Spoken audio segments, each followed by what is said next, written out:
the Older Further Stranger podcast, episode 9, We Can Be Ferals. Part 1, The Lion Man. The Swabian Jura is a low upland of limestone in the southwest of Germany, karst country. The rock riddled with sinkholes and rock shelters and long systems, the water cut over millions of years. The caves kept things, whether that is because people like to gather in them or only because limestone is generous to what it buries, is a question worth carrying forward, since almost every claim about the Paleolithic mind rests on the difference.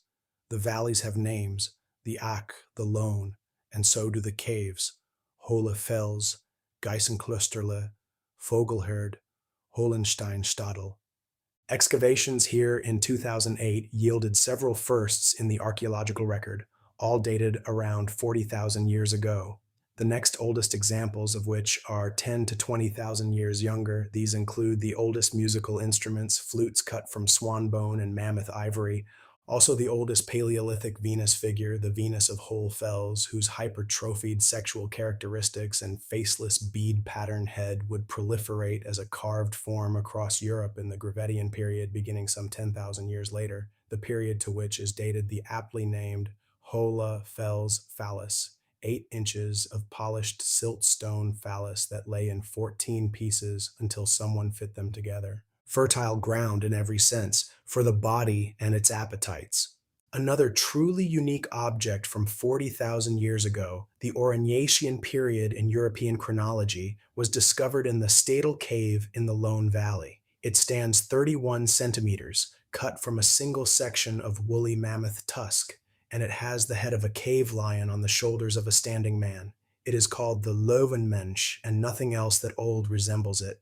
Radiocarbon on bone from the layer it lay in puts it at roughly 40,000 years old in the Aurignacian, the earliest phase of the Upper Paleolithic in Europe and the first period in which our own species is securely present on the continent. It has been in Ulm since the year it was found, and it is in the Museum of Ulm now. 40,000 years ago was the last glacial period, some 20,000 years before its coldest point, and the ice sheets to the north stood a few hundred kilometers from the Lone Valley. The Swabian Jura was not forest. It was open cold steppe and tundra grassland, treeless or nearly so, the ground frozen much of the year, the winters violent and long. On that grassland lived mammoth, woolly rhinoceros, wild horse, reindeer, and the cave lion, Panthera spelaea, a real animal larger than an African lion, maned or not depending on which cave painting one believes, hunting the same herds the people were hunting. There were perhaps a few thousand human beings in all of Europe. The carver of the Lion Man had seen the animal he was carving probably at a distance he did not choose. What arrests, standing in front of it, is not ferocity. Lions saturate the ancient imagination, under the heels of Assyrian kings wrestled by Greek heroes, and they are nearly always shown mid-violence, jaws wide, claws extended. The Lion Man does nothing. It stands straight, arms at its sides, and whatever the face carries is closer to composure than rage. It has the stillness of a thing so certain of its power that displaying it would be vulgar. The surfaces flow together without a seam. Look long enough and something in the eye concedes against everything known that such a creature might once have walked. A second tusk pulled from the same cave in 1960 still carries the marks of how people got these enormous tusks of craftable ivory loose. The skin and thin bone around the socket were cut through to bare the base of the tooth, the base struck off with a hammerstone, the hard tip wedged and split. Working the ivory meant wearing through blade after blade of flint, steep scrapers to bring down the round of the tusk, burins to cut the detail, then grinding and abrasive polish. Experimental archaeologists led by Wolf Hein sat down with replicas of the Aurignacian toolkit and made the thing again to get a sense of the time cost. He put the total for the Lion Man at somewhere over 400 labor hours, or between 80 to 100 days of active carving labor, too long to confine to any one season. In the subsistence context of last glacial maximum, this would have meant that either the crafters were supported in their work by their community, or on the contrary, felling one woolly mammoth provided plenty of ivory to carve and plenty of meat to nourish the artists in the process. Its journey to us is far less noble than the thing itself. It was dug in the summer of 1939 by a Tübingen team under an anatomist named Robert Wetzel, funded through the Ahnenerbe, the research arm of Himmler's SS, whose business was proving the deep and glorious roots of the German race in German soil. The fragments came out on the 25th of August, the last day of the excavation, swept up with the rest of the day's finds. A week later, the war began. Wetzel shipped the boxes to Ulm and, so far as anyone can determine, never mentioned the find again. The pieces sat in a drawer through the war that flattened the city around them, one of the few great things that regime took out of the ground honestly, and among the last it took at all. Understanding arrived in installments, and each installment changed the figure. In 1969, Joachim Hahn went through the boxes, more than 200 slivers of ivory, and assembled a standing body with strong shoulders and a flat animal chest, headless, which he read as a bear or a great cat reared upright. More ivory surfaced on the cave floor in the 70s. In 1982, the prehistorian Elizabeth Schmid reworked the reconstruction and supplied the head that made it unmistakable. Schmid also read a swelling at the chest as a breast and proposed the figure was female, a Löwenfrau, and the reading traveled. The Ulm curator Kurt Verberger has noted that it became something of an icon to the feminist movement. Then, between 2008 and 2013, Klaus Joachim Kind returned to the Stadel and screened the original excavation's own back dirt, recovering close to 1,000 further fragments. The pieces Wetzel's hurried last day threw out with the spoil. The final refitting squared the torso into a male form and showed that the supposed breast was a small triangular plate, carved free on every side, finished as a separate detail. The same restudy reached a second and stranger conclusion. The complete figure had not been dropped or lost. It had been carried deep into the cave and set down on purpose in the Aurignacian, the way a thing is deposited when the point is to leave it. Set the lion man down as a marker and stand back far enough to see the field. For something on the order of 50,000 years, on every inhabited continent, in nearly every medium human beings have worked, carved ivory, painted stone, masks, armor, scar tissue, folktale, law code, dance, and the trained styles in which men kill one another, people have made images of themselves crossed with animals. The wolfman is the famous case. The general word is therianthropy. Lycanthropy is one branch of it.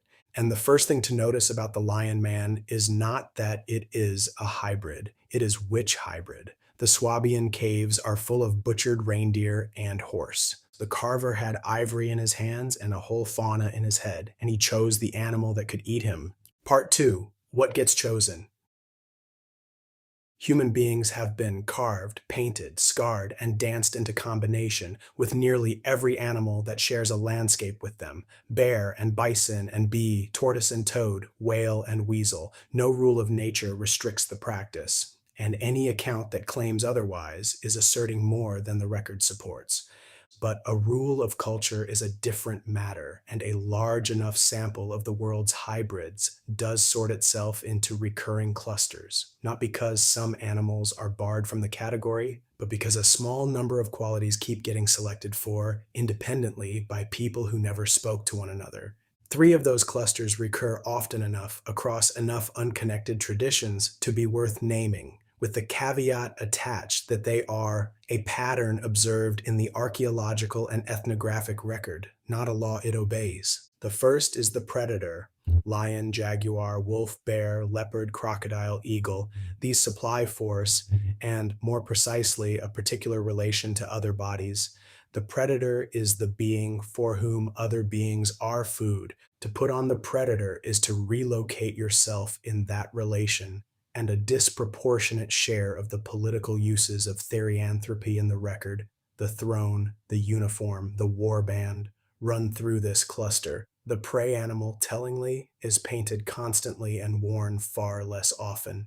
Reindeer outnumber lions on the walls of Ice Age Europe by an order of magnitude, and it is overwhelmingly the lion that gets a body. The second is the crosser of worlds, birds, because a bird occupies two worlds and moves between them without apparent effort. Snakes, which live under the ground and come out of it and shed one skin for another. Turtles, which are water and land at once and carry their own house. Fish, which enter a medium a human being cannot survive and live there. Wherever a culture holds that there is somewhere else to get to, a sky, an underworld, a spirit country, the land of the dead, a disproportionate number of its therianthropes turn out to be feathered or scaled, and the operation they are shown performing is travel rather than combat. The third is the trickster: coyote, raven, fox, hare, monkey, spider, animals with a local reputation for outwitting the strong, whose hybrids are correspondingly the ones a tradition permits to be funny. Several of the traditions surveyed here carry a comic register somewhere in their animal ritual: the joke masks that open and close a Papuan cycle, the clowning skits at a Siberian bear feast, and where that register exists, it tends to attach to this cluster rather than to the lion. The three overlap constantly, and the overlap is itself informative. A raven is a scavenging predator and a trickster and a psychopomp crossing between life and death at once, which is very likely why the Northwest Coast could never stop carving it into a single fixed role.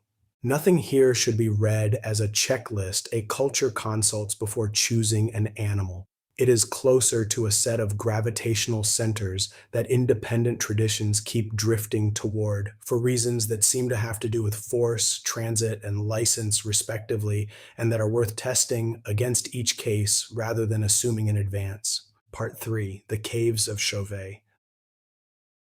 The most complete surviving record of it lay sealed inside a hillside in the Ardèche Gorge for more than 20,000 years, until three amateur speleologists felt cold air coming out of a crack in the rock. On the 18th of December, 1994, Jean-Marie Chauvet, Eliette Brunel, and Christian Hilaire followed that draft down a narrow shaft into a chamber no one had entered since a rockfall closed it near the end of the Ice Age. Brunel went first with the lamp and called back that people had been there. They had left one of the largest and best preserved bodies of Paleolithic art anywhere: 16 lions drawn as a press of intent faces running down bison, two woolly rhinoceroses squared off horn to horn, horses modeled with a shading no one expected from art this old. The technical work at Chauvet matters because it defeats a comfortable assumption. The black drawings are charcoal, and the charcoal was manufactured on site. Small fires of Scots pine burned down against the foot of the decorated walls, the cooled sticks used to draw. In places, the artists scraped the wall back to a paler layer so the animals would stand clear of it. They smudged and stumped the charcoal to round a shoulder, then cut engraved lines through the pigment to sharpen an edge. This is not people trying something new. It is a practiced hand working in an established idiom 36,000 years ago, which is precisely what has caused 4 decades of argument, since the direct radiocarbon dates make Chauvet older than the styles it ought to descend from. Some prehistorians still argue for a later hand. What is not disputed is that these are among the earliest paintings we have. 400 meters in, past every easy chamber, at the deepest point of the cave, a cone of limestone hangs from the ceiling and ends in a point just over a meter above the floor. On its surface, in charcoal, someone drew a woman's lower body: hip, pubic triangle, leg, fused at a shared outline to the head and foreleg of a bison, with a third animal, probably a lion, running into the same composite. The formation already looked, before anyone touched it, like something standing upright in the dark. The earliest painters we know of walked as far into the earth as the cave allowed and drew a woman turning into a beast on the only rock that was already shaped like a person. For most of its existence, the cave was not a human place at all. It was a bear den, and the floor holds the remains of more than 190 cave bears, some 3,700 bones, along with the shallow hollows the animals dug to hibernate in, and the claw rakes down the walls. In the middle of one chamber, a single cave bear skull sits on a fallen block of stone, lifted out of the scatter and set on the flat rock. Someone placed it. That is all anyone can say, and it will matter again. The composite in the end chamber is not alone. At Gabelot in the Dordogne, a small engraved figure carries a bison's head on a man's body. And at Lascaux in the Vézère Valley of the same département, found in September 1940 by four local teenagers and a dog, opened to the public after the war and closed again in 1963 when the breath of 1,000 visitors a day began growing algae and crystal on the paintings. There is a vertical shaft 20 feet deep that must be descended on a rope. At the bottom of it is the single most argued over image in Paleolithic Europe. The cave above is roughly 17,000 years old, Magdalenian, some 20,000 years younger than Chauvet. It is a scene which is itself almost unheard of. The caves are overwhelmingly catalogues of single animals, not events. A bison stands gored entrails spilling from a spear wound. In front of it, a man lies tipped backward, drawn with a crudeness that stands out against the rest of Lascaux, 4 fingers to a hand, a bird's head, an erection. And beside him, a bird sits atop a planted stick. A rhinoceros walks off to the left, unhurried, as though it has already finished with this business and gone on to something else. The bird-headed man could be iconography, a fixed sign, a bird head and bird staff meant to be read rather than watched, the way Horst Kirchner took the staff in 1952 for a Siberian soul pole. He could be idiosyncratic poetry, one composer setting a gored animal and a fallen man and an indifferent rhinoceros into a single charged frame, the way Homer sets a soldier's death against the gods at their game. He could be a dozen other things. There is no need to belabor it. The point is only that the shaft holds a human body given a bird's head, deliberately on a wall otherwise reserved for animals, a therianthrope, whatever else it is. These European hybrids come to us mute. The people who painted them left no words, and every attempt to say what the bison woman meant has had to borrow its explanation from some living people who still paint animal-headed figures and can still say why they do. There is one place on earth where the painters and the words survived side by side long enough to be written down together, and it is the natural place to go next. Part 4. The Eland Dancers.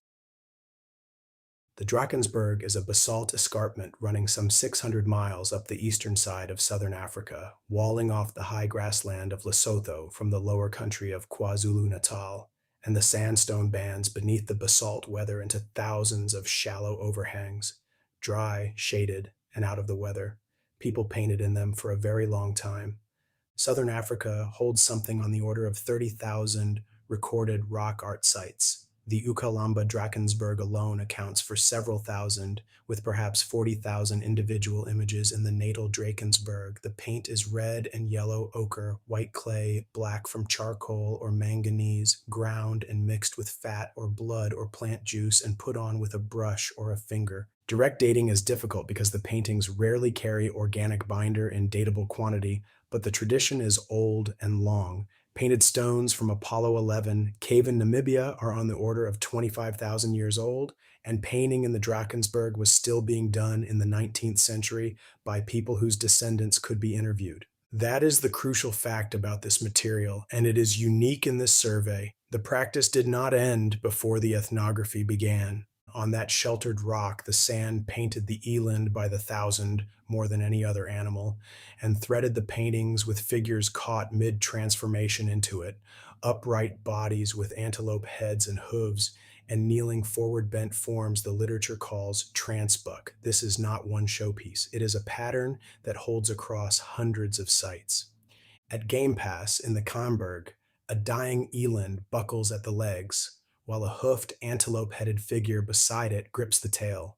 At Fulton's Rock, a whole procession bends into the identical posture beside a running herd, the same nosebleed, the same arms flung back, the same legs thickening into hooves recur from the Cedarburg in the Western Cape to the Maloti in Lesotho across 1,000 kilometers with enough internal consistency that the pattern would be legible as one grammar even without any outside key at all. And the eland is only the largest thread in a much wider fabric. Sandrock art carries felines with human hindquarters and human hands gripping spears, elephant-headed figures at sites in the Free State, a whole minor category of bird-headed dancers with wings for arms, distinct from the antelope hybrids and evidently governed by a different logic, and painted more rarely but consistently enough to be a category rather than an accident, therianthropic serpents, men fused at the waist to a snake's body, coiling across panels that otherwise hold nothing but game. Add to this the composite creature, the sand called simply the rain animal, part hippopotamus and part antelope, painted to be led on a rope by ritual specialists to bring rain over a specific stretch of country. And the picture that emerges is not a single transformation obsessively repeated, but an entire cosmology of crossing, with the eland as its most frequent, but not its only vehicle. The repetition of the eland sequence specifically is close to proof that the San were not improvising individual hybrids one cave at a time. They were working inside a shared and durable sign system. The presence of the other categories alongside it is proof that the system was larger than any one animal.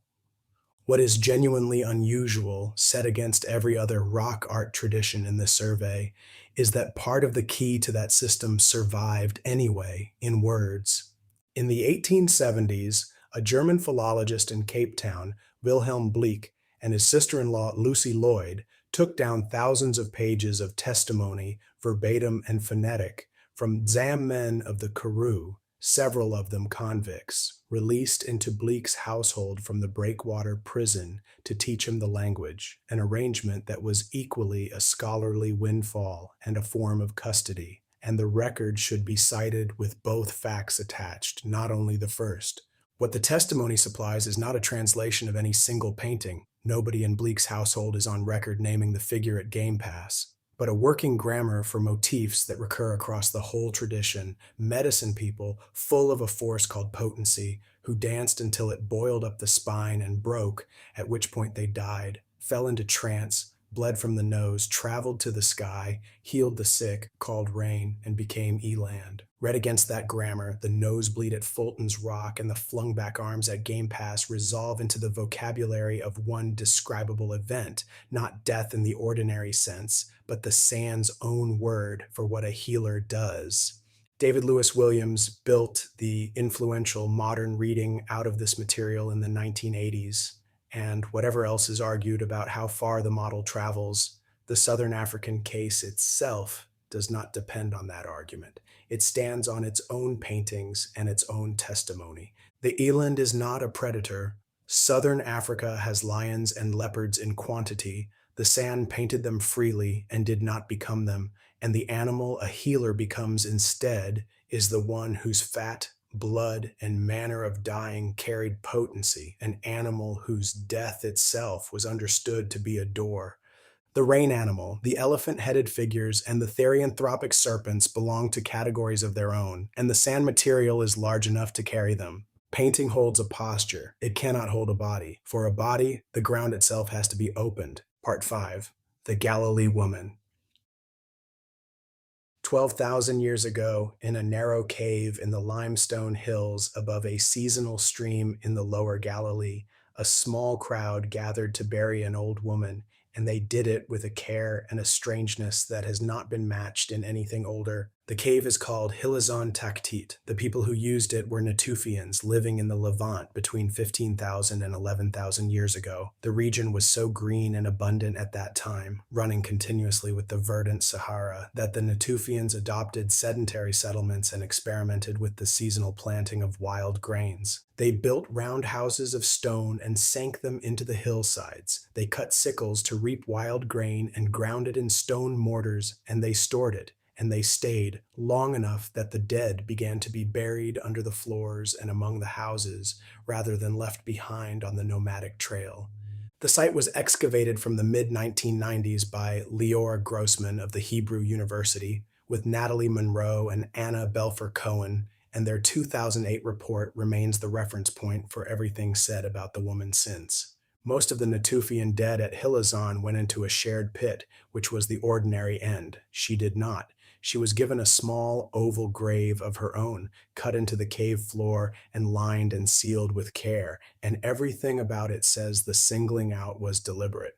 She was old for her world, around 45 in a population where reaching that age was rare, and she was small, and her skeleton carries a congenital deformation of the spine and pelvis, severe enough that she would have walked with a dragging, sideways limp and possibly dragged one foot. In a society still close to the nomadic condition, where a body that cannot keep up is a body at risk, this woman had not only survived into old age, but was buried at the end of it more elaborately than anyone else these people are known to have buried. Whatever she was, her difficulty of movement had not lowered her. It may have been part of what raised her up. The grave itself is where the ordinary explanations run out. Around and against her body, the mourners had arranged the parts of a menagerie, 50 complete tortoise shells, not shells collected and stacked, but 50 whole tortoises brought in, eaten at the funeral, and laid around and beneath and on top of her. The complete pelvis of a leopard, the wingtip of a golden eagle, the tail of an aurochs, the wild ox that stood taller at the shoulder than a man and was the most dangerous animal in the country, the two forearms of a wild boar, one of them laid directly along her own upper arm, bone to bone, in the line where her arm should be, as if she had been given the animal's limb to replace or complete her own, the skulls of two stone martens, a single complete human foot belonging to some other older person, added to the grave for a reason no one has ever been able to give. And then, when everything was in place, they had closed the whole arrangement under a course of large flat stones, several set deliberately over her head and her hips, pinning her down, a weight and a care that reads less like protection from grave robbers, of whom these people had none, than like a people making sure that what was in the ground stayed in the ground. In the fill around the burial lay the remains of the feast that had accompanied it, the butchered shells of those dozens of tortoises, the meat of at least 3 aurochs, enough food for a gathering that would have taxed the whole community to provide. It is among the earliest funeral feasts known anywhere on earth.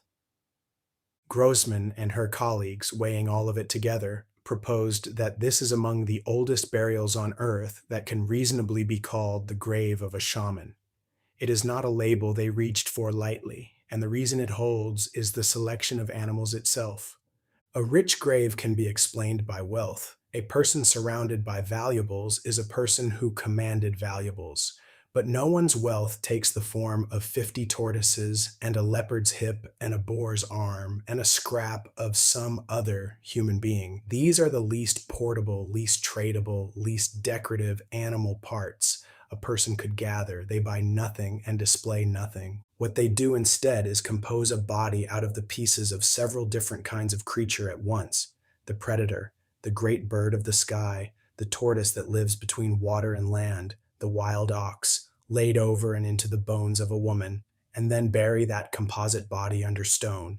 Shaman is a Siberian word, and Grossman and Monroe note in their own papers that it carries assumptions the Natufian Levant cannot support. Read it here as shorthand for a person marked in death as the meeting place of the human and the animal, which is what the grave shows. Part 6, Dressing the Dead in Animals. 3 other deposits in the European record survive the same test, and between them they answer the 2 things the Galilee grave leaves open: whether the animal was actually worn and how far back the practice runs. Bad Durenberg. On the 4th of May, 1934, workmen laying pipe for a spa garden at Bad Durenberg in Saxony-Anhalt cut into a grave 9,000 years old. A conservator from the Halle Museum, Wilhelm Henning, was called in and excavated the whole thing of necessity in a single day. The setting matters because it is not the world of the Natufians. Europe, 9,000 years ago, was in the Mesolithic, the long interval between the retreat of the ice and the arrival of farming. The glaciers were gone, and with them the tundra steppe the lion man's people had hunted. Temperate forest had closed over the continent: oak, elm, lime, hazel, with red deer, roe deer, aurochs, and wild boar in place of mammoth and reindeer. The people were still hunter-gatherers, mobile and few, and they left almost nothing. Mesolithic graves in Europe are rare and usually hold a flint or two. That is the baseline. Inside were a woman of 30 to 40 and an infant of about 6 months. She had not been laid flat. She was seated upright, packed in ochre, facing out over the valley of the Saale, and around her lay the richest assemblage known from the entire European Mesolithic. Red deer antlers, boar tusks drilled to be sewn onto hide, animal tooth pendants, the shells of at least 3 turtles, and the hollow humerus of a crane packed with small stone blades, a wing converted into a toolkit. When Halley reopened the site in 2019 and sieved the surrounding soil, they recovered the microscopic barbs of goose feathers. She had worn a headdress built of antler, feather, and tooth. A woman assembled out of the animals she was not. Her front teeth had been deliberately filed down to the pulp early in life, a procedure that would have been agonizing and that the excavators read as a mark of office rather than injury. Something endured for what it makes you afterward. Less than a meter away, in a test pit dug before replanting the park, they found a second deposit. 2 red deer antler headdresses laid with their points aimed at her burial, radiocarbon dated 600 years after her death. More than 20 generations later, when nobody alive could have known her, someone still knew exactly where she lay and came to leave antlers pointing at the spot. The reason for all of it may sit in her neck. Jörg Orschiet found a malformation in her uppermost cervical vertebrae, narrowing the passage for the vessels at the base of the skull, and the Halle team drew an inference that is either the best detail in Mesolithic archaeology or a very elegant overreach. By tilting her head into a particular position, she could have pinched the flow through a vertebral artery, and the likely result, harmless and unnerving to watch, is nystagmus, an involuntary trembling and rolling of the eyes. She may have been able, on demand, to make her own eyes shudder. Harold Meller and Olaf Joris have proposed the deflationary reading, which is the strongest one. The office was a specialization like any other, some people in her community specializing in fishing or in napping, and this woman in reaching the spirit world on their behalf. Genetically, she belonged wholly to the world ending around her, the last generations of the dark-skinned, blue-eyed hunter-gatherers of forest Europe, soon replaced by farmers out of Anatolia. And the infant was not her son. He was a descendant 4 or 5 generations down, a great-great-grandchild laid against a great-great-grandmother across a gap of roughly a century. The grave was reopened to put him in it. Someone believed the office ran in a family and believed it for 100 years. Starcar, not a burial, and included here because it settles a question the burials only imply, whether people in this period actually wore animal or whether we are reading costume into a pile of bones. Starcar sits on what was, 11,000 years ago, the shore of a lake in the Vale of Pickering in Yorkshire, a wetland edge, waterlogged and therefore preserving wood, bone, and antler that would have rotted anywhere else. It was dug by Graham Clark between 1949 and 1951, and again in this century by Nicky Milner, Chantal Conneller, and Barry Taylor. Among the material recovered are 21 red deer antler frontlets, the front portion of a stag's skull with the antlers still attached and modified. The antler beams were cut down and hollowed to reduce the weight. The interior of the skull was trimmed and smoothed where it would sit against a head, and holes were bored through the bone at the sides in the positions a strap would need. These are not trophies and not raw material. They are red deer heads engineered to be worn by a human being, 21 of them from a single site, deposited at the lake edge 11,000 years ago in England. Conneller's account of them is that the frontlets are not disguised for hunting. The labor is far in excess of what a hunting blind requires, but equipment for becoming a deer. Brno 2. In 1891, workmen digging a sewer trench on Francuska Street in the city of Brno in Moravia found a man buried under red ochre roughly 29,000 years ago in the Gravettian. The grave contained no tools worth the name. What it contained was a collection, more than 600 fossil shells drilled from a formation some way off, 3 stone discs and 11 discs cut from bone and ivory, several of them perforated, the ribs of a mammoth and a woolly rhinoceros, the scapula of a reindeer, and a carved male figure in mammoth ivory, about 20 centimeters tall, head, torso, and one arm, the limbs made separately and jointed to the body, which is to say a marionette or a puppet, the only object of its kind from the European Paleolithic. There is no way to name what he did, but the assemblage is the opposite of an economy. No weapons, no meat, no portable value, a bundle of drilled discs, animal bones chosen from three different large species, and an articulated ivory man. Whatever was buried with him was equipment for something, and it was not hunting. Two of the three are women at Heilazon and at Bad Durenberg, and both of those women's bodies were visibly marked. A limp, filed teeth, a neck that could make the eyes tremble. The assumption that the figure at the center of this practice was a man came into the literature from 19th century Siberia, not from the ground. Part 7. Arnhem Land.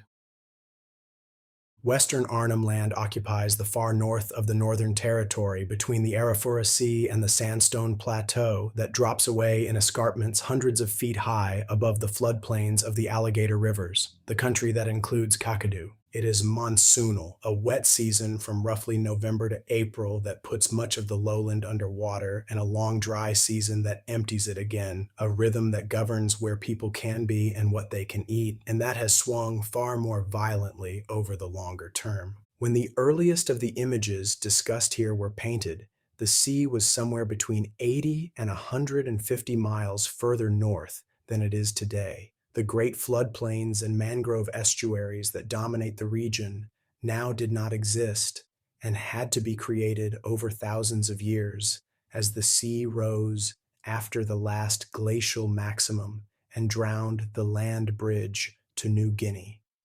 The rock art records that change from the inside, the animals shifting from inland game to barramundi and saltwater crocodile as the water comes in.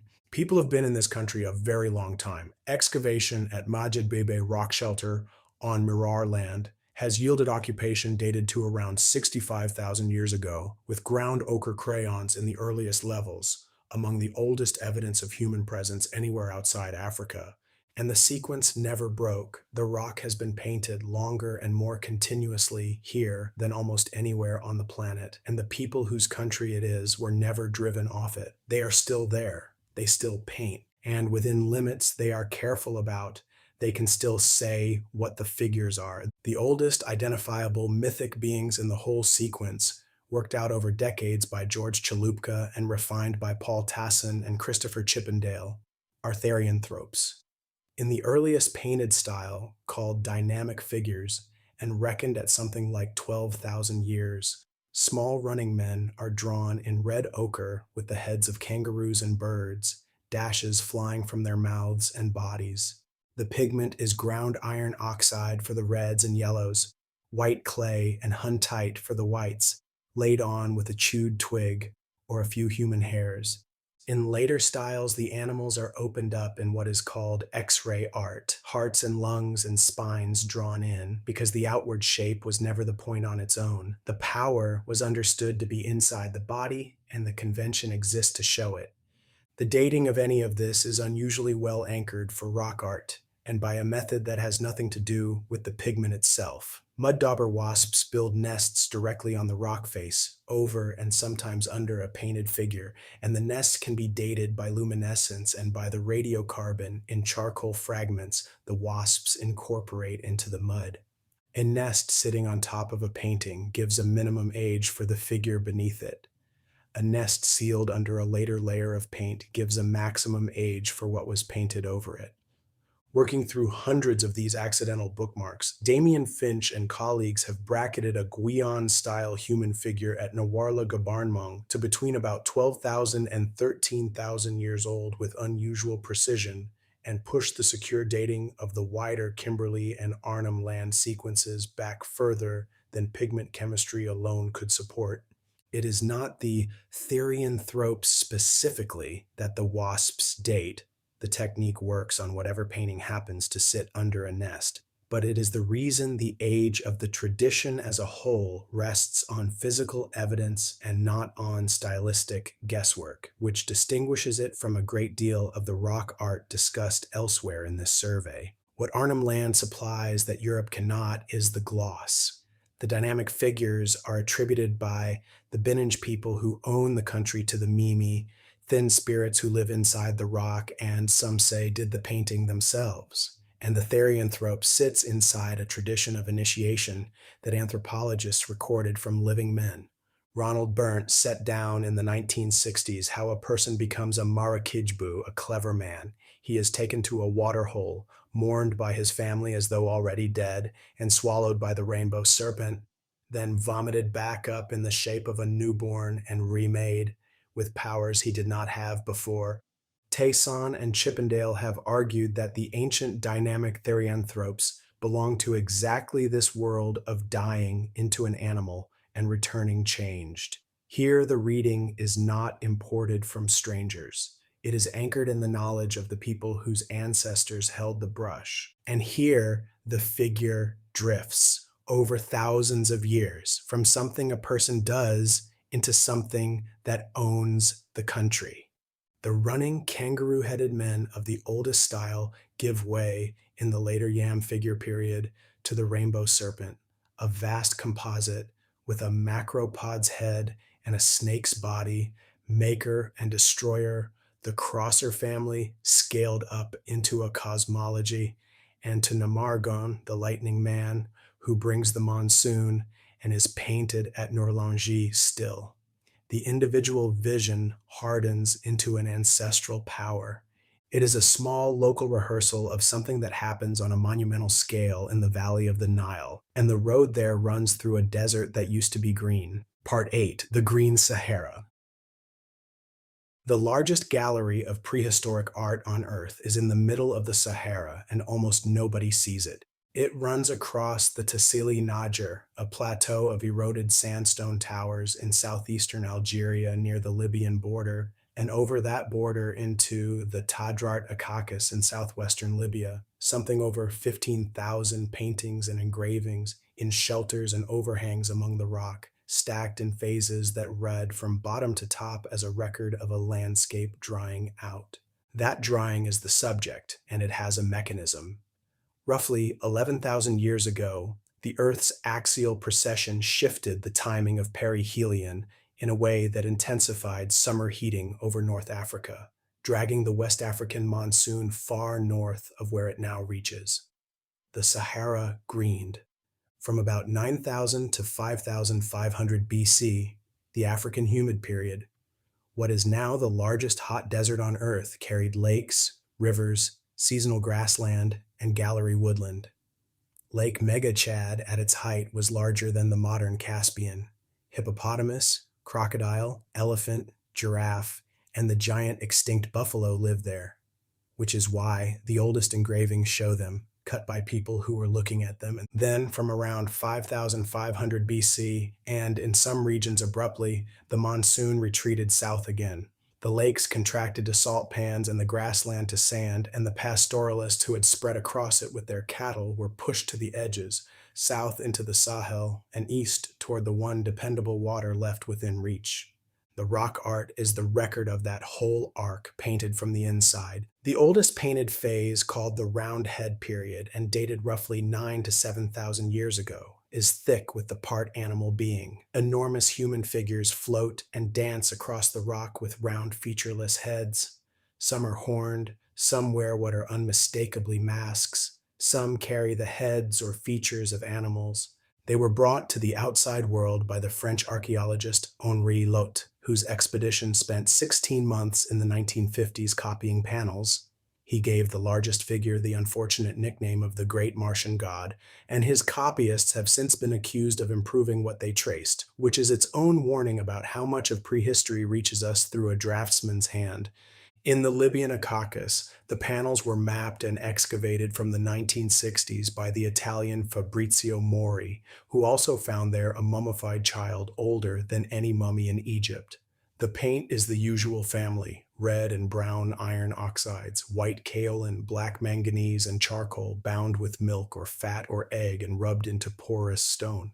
And here the pharmacological thread, which in the Ice Age could only be inferred, is arguably on the wall. At a site called Tin Tazarift, among the roundhead figures, run masked men with small mushroom shapes sprouting from their bodies and clutched in their fists, and fine lines connecting the mushrooms to their heads. The ethnomycologist Giorgio Samarini read these as the oldest depiction anywhere of the ritual use of hallucinogenic mushrooms. It is a hypothesis and not a proof. Identifying a shape as a mushroom is not the same as finding a residue in a bowl, and Saharan rock art has attracted more than its share of enthusiasts. But it is the first point at which the drug stops being borrowed by analogy and starts appearing in the imagery itself, thousands of years before any temple in the Andes. Then the rains moved. Over centuries, the monsoon that had greened the Sahara slid south. The lakes shrank to salt, the grassland went to sand, and the herders who had painted their cattle on these walls were squeezed out, some south into the Sahel, some east, toward the one place in reach with permanent water. They drove their animals down into the Nile Valley and brought their masks and their cattle and their animal powers with them, arriving at the exact place and the exact moment when the first territorial state on earth was setting. Part 9: Egypt and the Animal Gods. The animal-headed gods of Egypt are the most familiar therianthropes on earth and the least understood, because everyone meets them at the end of the process instead of the beginning. They are not an invention. They are 3,000 years of refinement applied to something the Nile inherited from the desert. Egypt is a strip of black mud a few miles wide and 600 long, cut through absolute desert and flooded once a year by rain falling on the Ethiopian highlands. The pre-dynastic village cultures along it, Badari, Nakada, run from about 4,400 to 3,100 BC. Unification comes around 3,100. The Pyramid Age follows from 2,686. The gods everyone pictures belong to that late world. The material that explains them belongs to the early one, and the best of it is at Hierakonpolis, on the west bank 60 miles north of Aswan, in the elite cemetery called HK6, excavated since the 1970s by Barbara Adams, and then for decades by Renee Friedman. Around the tombs of rulers there, dated to roughly 3,600 BC, 5 centuries before there was an Egyptian state, lay the bodies of more than 150 animals, each in its own grave, cattle and dogs, as one would expect, also elephant, hippopotamus, aurochs, hartebeest, wild ass, leopard, jungle cat, crocodile, ostrich, and some 20 baboons, an animal that does not live in Egypt and had to be carried up from hundreds of miles south. Several of the wild ones had healed fractures. They had been taken alive, penned, fed, and kept for a long time before they were killed and put in the ground beside their lord. A live elephant, in a country with no elephants to spare, held for years and then buried at the door of a tomb, is an argument about what power is, and it was being made half a millennium before anyone had a throne to make it from. By unification, that argument had a monument.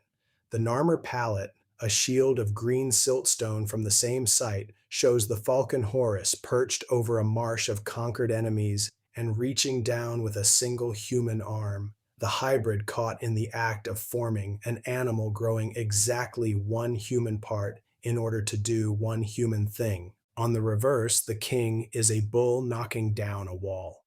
David Wengrow has argued that none of this was invented for the state. It came down out of the drying Sahara with the cattle and the herders, and kingship gathered it up rather than manufacturing it. What appears only after unification is the form everyone pictures: human body, animal head, repeated by workshop after workshop for 3,000 years with almost no drift. Anubis, black-headed jackal of embalming, is in the tombs by the first dynasty, and the choice is exact. Jackals were the scavengers that dug at desert-edge graves, so the animal that threatened the dead was promoted to the god who guards them. Horus is the falcon, for sky and kingship. Thoth takes the ibis and the baboon. Sekhmet the lioness is plague and desert heat. Sobek is the crocodile. Richard Wilkinson's term for these gods is bimorphic, and his observation is that the head is always the essential part. It is not a mask, and it is not the god's true body. It is a sign made legible in flesh, a hieroglyph, readable across a room, naming the one force that God commands. Falcon says sky and king, jackal says graveyard, lioness says lethal heat. This is therianthropy converted into a writing system, which is why Egyptian gods look frozen to modern eyes. They are not portraits, they are labels, and a label that drifted would stop working. But a label is not a dead thing, and two pieces of evidence show the crossing still being performed underneath the standardized image. The first is a ceramic mask of Anubis's head in Hildesheim, dated after 600 BC, with two indentations cut to sit on a living man's shoulders and small holes at the throat to see through. A priest put this on. Inside the embalming tent, for the hours the rite took, he did not represent the god at a symbolic remove. Within the logic of the ritual, he was Anubis, jackal-headed, leaning over the body on the table, exactly as painted on 1,000 coffin lids. The second is in the funerary literature. From the pyramid texts through the coffin texts and into the Book of the Dead, Egyptians were buried with spells written to turn them into animals. Instructions in the dead person's own voice for becoming a golden falcon, a heron, a swallow, a snake, a crocodile, the self-renewing Bennu bird the Greeks called the phoenix. The purpose was practical. A bird can pass gates and guardians that a bound corpse cannot. And the list is all crossers. Nobody asked to become a hippopotamus. So the finished gods on the temple wall are the polished surface of something Egyptians went on doing bodily the whole time. A priest putting a jackal's head over his own, a dead man equipping himself to leave the tomb as a falcon. The lion man of the Lone Valley is a hybrid caught mid-thought, its arms and body still arguing. Anubis is that same impulse worked and reworked until nothing is left rough. The feeling underneath is unchanged, only the finish is different. Part 10, The Wild Man and the Fish Man. Mesopotamia produced the first therianthropes anyone could read about, and the two that matter both stand at the boundary of the city, one walking in out of the water to found it, the other living outside it in the herd until he is brought in and destroyed by the process. Start with the one who is pure wildness. Enkidu is made by the gods as a counterweight to a king, and he is made out in the open country, beyond the last canal. The poem describes him with real specificity. His whole body shaggy with hair, the hair of his head long like a woman's, knowing nothing of people or of settled land, wearing nothing, eating grass alongside the gazelles, shouldering in among the herds at the waterhole, and filling in the trapping pits and tearing out the nets so the hunters take nothing. He is not a man in an animal costume and not an animal with a human face. He is a person who has never once been outside the animal condition, and the animals do not treat him as an intruder. What is done to him is the most deliberate act of uncrossing in the ancient world, and it is carried out as policy. A trapper, ruined by him, goes to the city and reports him. The king's answer is not a hunting party. It is a woman, Shamhat, sent out from the temple with the specific job of undoing his animal nature. She waits at the waterhole. When he comes, she takes off her clothes. They lie together for 7 days and 7 nights. And when he finally rises and goes back to the herd, the gazelles scatter from him. And when he tries to run with them, his legs will not do it. His body has changed sides. The poem's word for what he has gained is understanding, and he sits down at the woman's feet like a student. Then comes the inventory of what replaces the herd, and the poem lays it out as a curriculum. He is given bread, which he does not know how to eat, and beer, 7 jugs of it, and he becomes drunk and cheerful and sings. He is washed and rubbed with oil and dressed in cloth, and his body hair is shorn off. He is given weapons and set to guard the shepherd's flocks by night. The animal turned against the animals, which is precisely what domestication is. He is given a king for a friend and a walled city to live in. And at the end, he is given the death that goes with all of it. Cursed for his share in killing the bull of heaven, he does not die in a moment on the grass, but lies for 12 days on a bed indoors, awake, weakening, describing to Gilgamesh the house of dust he can see waiting, while his friend sits beside him and can do nothing at all. In his last hours, he curses the trapper and curses Shamhat for taking him out of the wild, and then, told by the god that she gave him bread and beer and friendship, he takes the curse back. Both halves of that are the point. Leaving the animal behind is a gift and an injury, and the first people on earth with city walls wrote it down knowing it was both. Whether he was ever pictured is unresolved. Mesopotamian art from the 3rd millennium onward is full of a bull man, human above, bovine below, horned, usually gripping a lion or flanking a hero. He has his own name in the god lists, Kusariku, and he is older than the standard Gilgamesh text. But ancient artists and modern museums have both merged him with Enkidu anyway. A terracotta panel from Ur, made somewhere between 2027 and 1763 BC, and now in the Iraq Museum in Baghdad, is exhibited as Enkidu, horned, helmeted, and bull-bodied below. A stone seal from Mohenjo-Daro shows a horned, hooved-tailed man fighting a beast, and has been set beside the Mesopotamian bullman as evidence of contact between the Indus and Sumer. Meanwhile, the poem itself never says Enkidu has hooves or horns, he is hairy. So the image and the text pull apart even here in the one civilization where we have both. The being who ends up carved is not quite the being who was written. The other one comes out of the sea and he brings everything the wild man lacks. The sages, 7 beings said to have lived before the flood and to have taught mankind its arts, are the other Mesopotamian case. The fullest description of the first of them survives by an absurd route.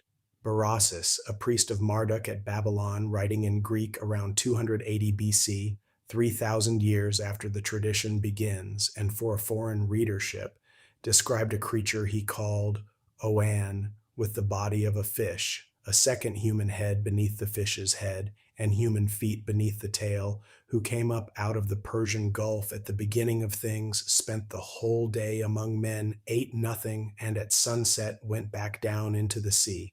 What he did with the day was teach, writing, mathematics, geometry, the founding of cities, the building of temples, law, land measurement, agriculture.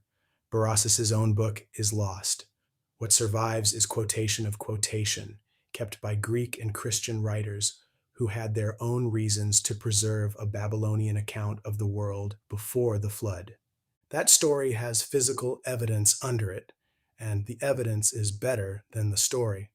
On palace walls at monumental scale and in small clay figurines buried under floors, the same being is shown over and over, a bearded man with the skin of a large carp drawn over his back and shoulders, the fish's head sitting on top of his own like a hood, the tail hanging behind, the human face plainly visible inside the fish's open mouth.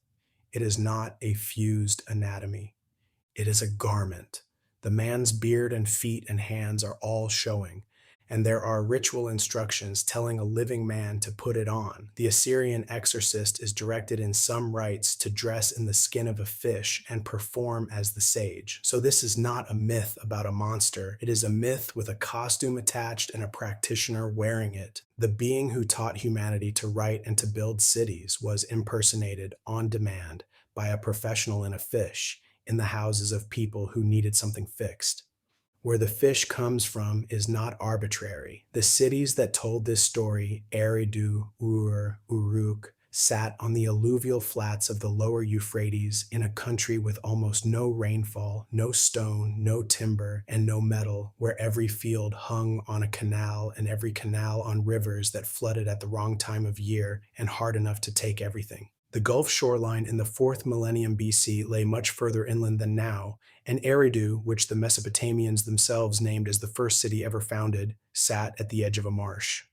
Excavation there in the 1940s by Fuad Safar and Seton Lloyd found 18 temples stacked on one spot, the earliest a single mud brick room from around 5000 BC, each raised on the wreck of the last until the pile became a ziggurat, the house of Enki, god of fresh water and of wisdom, whose dwelling was called the Abzu, the freshwater deep. In and under those levels lay great quantities of fish bone, apparently offered. The oldest city in the world put its wisdom god in the water and fed him fish for 2,000 years. Part 11. South Asia. The serpent, the elephant, and the lion. South Asia's oldest evidence of therianthropy is painted. The rock shelters at Bhimbetka in the Vindhya hills of Madhya Pradesh, some 700 shelters, of which several hundred are painted, have been occupied by humans since at least 100,000 years ago. During the Mesolithic period, some 10,000 years ago, cave artists began to depict a new and highly expressive idiom of natural scenes, hunting and religious life. Many dancers, hunters, and others in the scenes have animal heads. There are human bodies with horns and tails and muzzles, and processions of masked performers. The tradition of the animal-headed dancer is present in India before agriculture, before Sanskrit, before anything anyone can read. The Indus civilization, from about 2600 to 1900 BC across a territory larger than Egypt and Mesopotamia combined, produced steatite seals by the thousand and covered them with animals. Most show a single beast, the humped bull, the elephant, the tiger, the rhinoceros, and the so-called unicorn, an animal in profile with one horn, which appears on more seals than everything else put together and corresponds to nothing living. Some show composites, a body assembled from several species, a bull with a human face, an animal with 3 heads. One seal from Mohenjo-Daro shows a horned, hooved-tailed man fighting a beast and has been set beside the Mesopotamian bullman as evidence of contact between the two civilizations which traded. Another seal, known ever since as the Pashupati seal, shows a seated figure with an elaborate horned headdress surrounded by a tiger, an elephant, a rhinoceros, and a buffalo. Since John Marshall's excavation reports in the 1930s, it has been read as a proto-Shiva, lord of animals, and attacked ever since. The Indus script is undeciphered, so the figure has no name. What the seals establish is not any particular god.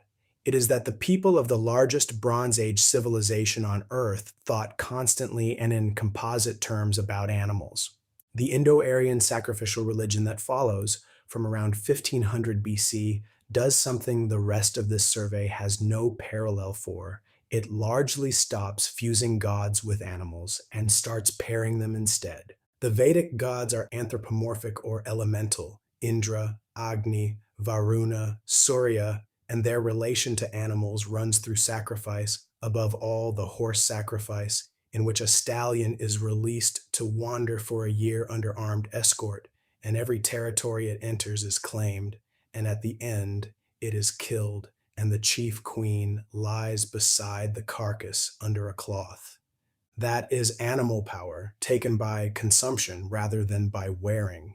What emerges out of the Vedic and post-Vedic centuries and hardens into the classical system is the vehicle. Every major deity is assigned an animal mount that is a separate being, not a body part.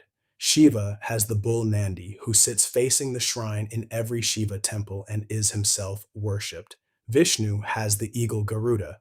Durga has the lion or the tiger. Saraswati has the swan or the goose. Yama the buffalo. Kartikeya the peacock. Indra the elephant Airavata. And Ganesha, an elephant-headed god, has a mouse. The animal is beside the god rather than in him, and the pairing carries information. The mount tells you what the deity commands and where he travels.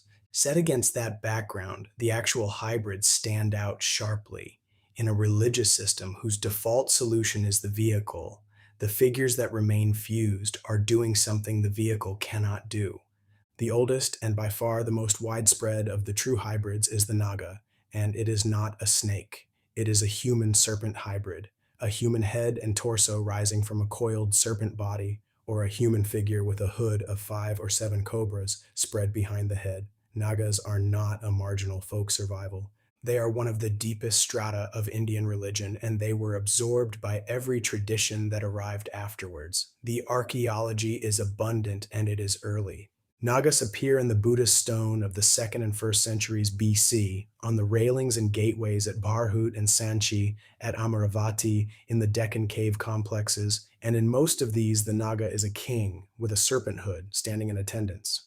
The most famous episode in Buddhist art anywhere shows the Naga Mukhalinda coiling his body 7 times beneath the meditating Buddha and spreading his hood as an umbrella against a storm, an image carved at Bodh Gaya, and 1,000 years later and 2,000 kilometers east, made into one of the definitive statues of Angkor. Jainism gives Parshvanatha, the 23rd Tirthankara, the same serpent hood. Hinduism gives Vishnu the serpent Shesha as a bed and Shiva a cobra around his throat. And below the monumental record is a domestic one that never stopped. Across peninsular India and above all in Kerala and Karnataka, Naga stones, slabs carved with entwined serpents or hooded serpent humans, are set up under trees, at field edges, and in the corners of household compounds, and are washed with milk and turmeric. In Kerala, families maintained serpent groves, a patch of forest attached to the house, deliberately left uncut, holding the Naga stones and treated as inviolable. At the festival of Nag Panchami, live cobras are still offered milk in parts of Maharashtra and Rajasthan. Whole lineages claim descent from Nagas. The serpent line is claimed by clans across central India and the Deccan and by ruling families in Kashmir and the Northeast, which makes this therianthropy as genealogy the same move the Northwest Coast makes with the bear. There are also communities defined by their relation to the animal. The Kalbelia of Rajasthan and the Vadi of Gujarat handled and displayed cobras as a hereditary occupation. The Irula of Tamil Nadu, who supplied snakes to the venom trade and now run a cooperative producing anti-venom, are among the most skilled snake catchers alive. These are not therianthropes, but they are the social residue of a subcontinent that organized whole groups of people around a single species. The elephant-headed god is the most manufactured religious image on the planet, and its archaeology is shallower than most people assume. Ganesha, as a distinct, named, independently worshipped deity, appears in the Gupta period in the 4th and 5th centuries AD. Before that, elephant-headed figures turn up as minor and sometimes malign beings, obstacle makers to be placated. And it is in the early centuries AD that the obstacle maker becomes the obstacle remover, the god of thresholds and beginnings in writing, invoked before every undertaking and installed at every doorway. Once formed, he traveled. There is a 5th or 6th century marble Ganesha from Gardez in Afghanistan, inscribed and once installed in a temple in a landscape now entirely Islamic. There are Ganeshas in Java and Bali, in Tibet, in Japan, where he becomes the dual-bodied Kangjiten, in Chinese Buddhist texts as Vinayaka, and in India he is now made and destroyed on a schedule. During Ganesh Chaturthi, clay images from a few inches to 50 feet high are built, worshipped for up to 11 days, and then carried in procession and dissolved in a river or the sea in numbers that run to hundreds of thousands of immersions in Mumbai alone in a single festival. His mount is a rat or a mouse, and the pairing of the largest land animal with one of the smallest is the point. Nothing is too big or too small for the god of beginnings. The rat also has its own institution at the Karni Mata temple at Deshnok in Rajasthan, where several thousand rats live in the sanctuary, are fed on grain and milk from communal bowls, and are held to be the reincarnated bards and children of a particular lineage, returning through rodent bodies before being born human again. Pilgrims eat food the rats have touched. This is not a metaphor and not a survival. It is a functioning temple with a large staff, and its theology is transmigration taken literally, the same self moving through species. That principle has a much older and more elaborate literary form. The Jataka tales, the previous lives of the Buddha, told in Pali and carved in stone at Bharhut and Sanchi by the 2nd century BC, have the Bodhisattva born hundreds of times as animals: a golden deer, a 6-tusked elephant, a monkey king who makes a bridge of his own body, a hare who throws himself into a fire to feed a stranger. These are among the earliest narrative reliefs in Indian art, and they were carved on the walls of stupa enclosures and the monasteries beside them for monks and pilgrims to walk past and read. South Asia's distinctive contribution to this whole subject is right here. Becoming the animal is not achieved by a costume or a trance, but by dying and being reborn, and every being one meets is a person who has been and will be in other bodies. The lion is the animal of authority. Asiatic lions were native across northern and central India, reduced now to a single population in the Gir forest of Gujarat, and the word for lion saturates the political vocabulary of the region. Sinhala, Singapore, Singh. Ashoka's polished sandstone capital at Sarnath from the 3rd century BC carries 4 endorsed lions and is the emblem of the Republic of India. And the fully fused man-lion Narasimha appears in sculpture from the Gupta centuries and becomes one of the most reproduced images in the subcontinent. The Kondamotu relief in Andhra from the 4th century AD, and eventually the great monolithic Narasimha carved at Hampi in 1528, 22 feet of it, sitting alone in the ruins now. The theology attached to him is unlike anything else in this survey. Narasimha exists to defeat a boon. A demon has been granted invulnerability under a set of conditions so exhaustively drafted that they cover every category. He cannot be killed by man or animal, by day or night, indoors or outdoors, on the ground or in the air, by any weapon. Vishnu takes the form of a being that is neither man nor animal, appears at twilight on a threshold, sets the demon across his lap, and uses his claws. Every clause is defeated not by force, but by category failure. The hybrid, in South Asia, is deployed as a legal instrument, and this reasoning was written down, taught, and argued over, which is more than can be said for any other case in these pages. East and south of India, the lion is replaced by the animal that is actually there. In the Malay world, mainland Southeast Asia, Sumatra, and Java, the tiger is the transforming animal, and the belief in were-tigers is documented, current, and specific. Malay tradition holds that certain people become tigers. The Minangkabau and Kerinci of Sumatra describe villages of tiger people in the forest, able to shift form. And across the region, tigers are addressed by respect terms, grandfather, old one, in the same avoidance grammar the northern peoples use for the bear.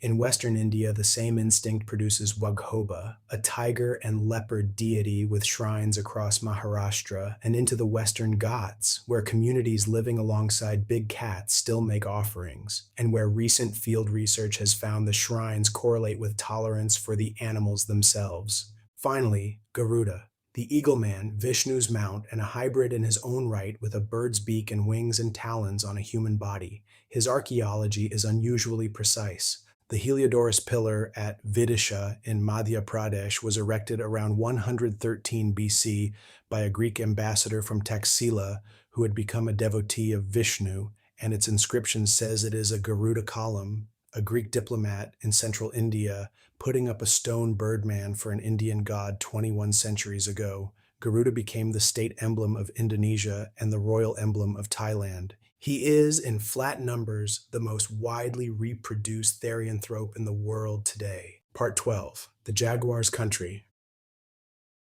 Panthera onca is the 3rd largest cat on Earth and the largest in the Americas. Its historic range ran from the southwestern United States down through Mexico and Central America, across the Amazon and the Chaco, to the Pampas of northern Argentina, something on the order of 19 million square kilometers, a fifth of the land surface of the New World. It kills differently from other big cats. Lions and tigers suffocate. The jaguar bites through the skull, driving its canines between the ears and into the brain, and its bite force relative to size is the strongest of any cat. It swims well and hunts in water, taking caiman and turtle and fish. It climbs. It is largely nocturnal.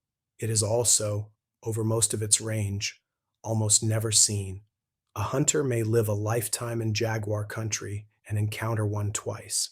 Over that same territory live speakers of something like 650 surviving indigenous languages, in perhaps 120 families that cannot be shown to be related to one another, the greatest linguistic diversity on the planet outside New Guinea. South America alone holds around 450 languages and more than 100 families. Mesoamerica adds several hundred more across Mayan, Otomanguean, Uto-Aztecan, Mixozoquian, and Totonacan. These are not variations on a theme. They are unrelated intellectual traditions developed independently over thousands of years in societies ranging from mobile foragers of a few dozen people to imperial states of millions. And the jaguar is paramount in essentially all of them, across the entire range of the animal, and only there. The great transforming figure is the jaguar, where the jaguar thins out at the edges, the high Andes above the tree line, the far south.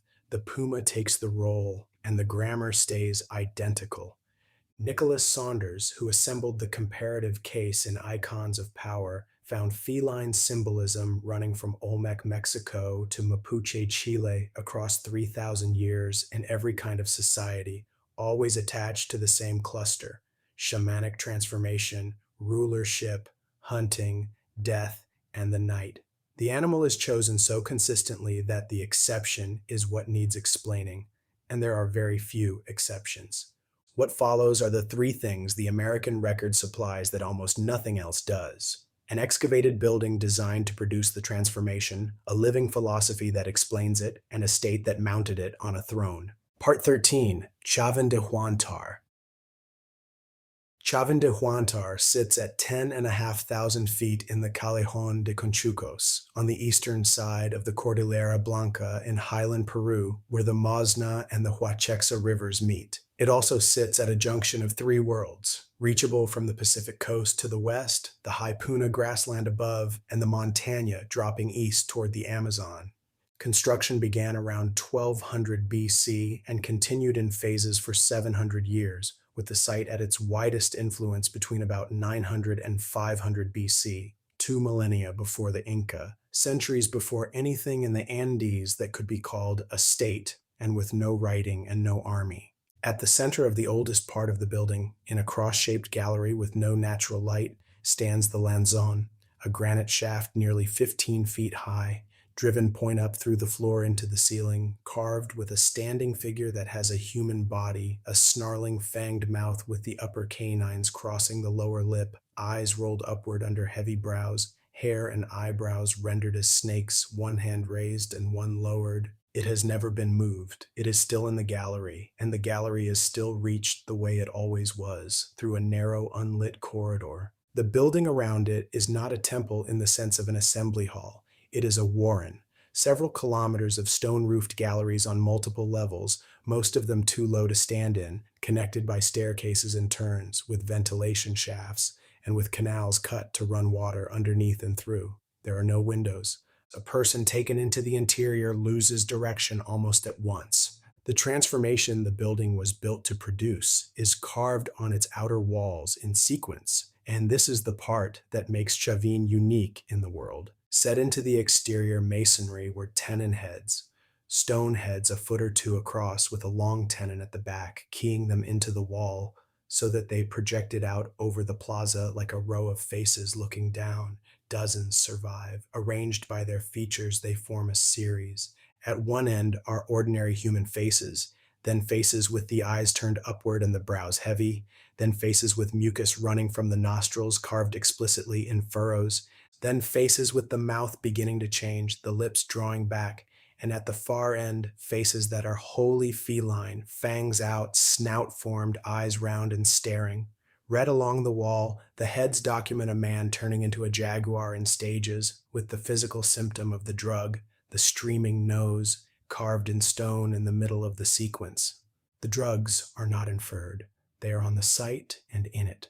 A relief on the temple's outer wall shows a figure holding a segmented San Pedro cactus, which grows on those slopes and contains mescaline and is still used in northern Peru. Excavation has produced snuff trays, spatulas, and bone tubes for insufflation of the kind used across South America for a tryptamine-bearing seed whose tree does not grow at 10,000 feet and had to come up from the eastern lowlands. Chemical residue analysis of comparable Andean paraphernalia has confirmed the compounds.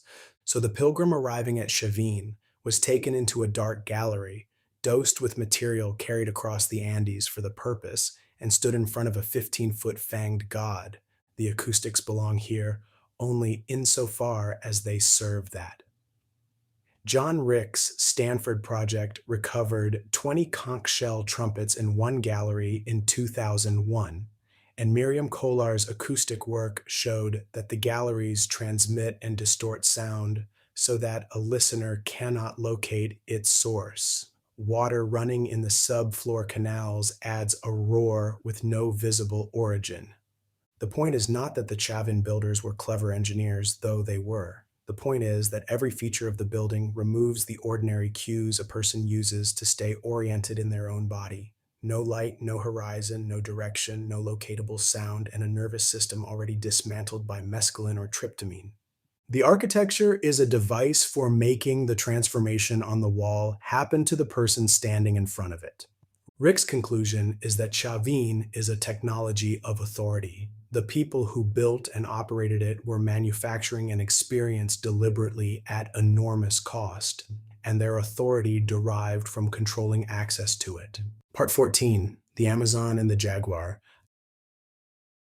Avila is a Quechua-speaking Runa village on the Napo drainage in the Ecuadorian Upper Amazon, in the foothill forest below the eastern Andes, one of the wettest and most species-dense landscapes on Earth, where the interior of the forest is dim at noon. Eduardo Cohn worked there across 4 years in the 1990s and published How Forests Think in 2013. One of the first things his hosts taught him was how to sleep.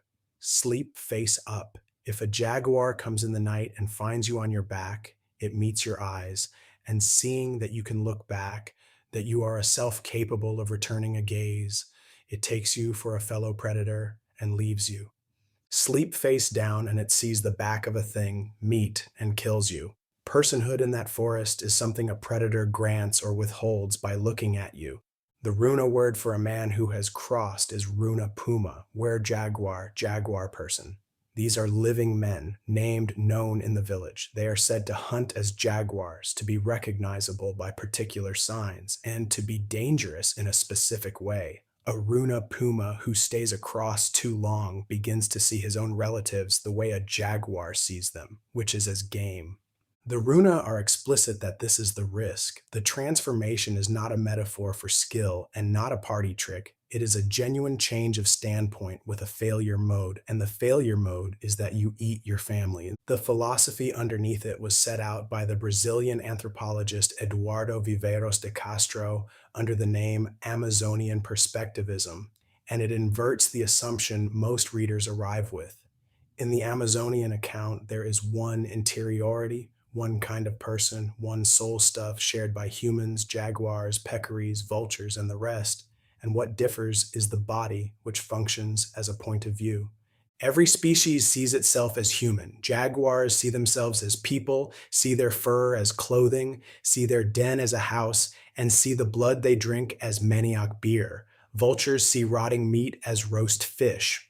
What a body is, in this system, is a lens. Change the lens, and the world changes with it, while the self inside stays constant. Philippe Descola, working from the same ethnography, made the further point that of the available ways to divide up the world, the European one, a single nature with many cultures laid over it, is a local oddity, and the Amazonian arrangement, a single culture distributed among many natures, is at least as coherent. That is the frame in which Amazonian therianthropy makes ordinary sense. To become a jaguar is not to acquire the traits of an animal. It is to change bodies, and therefore viewpoints, and therefore what counts as food.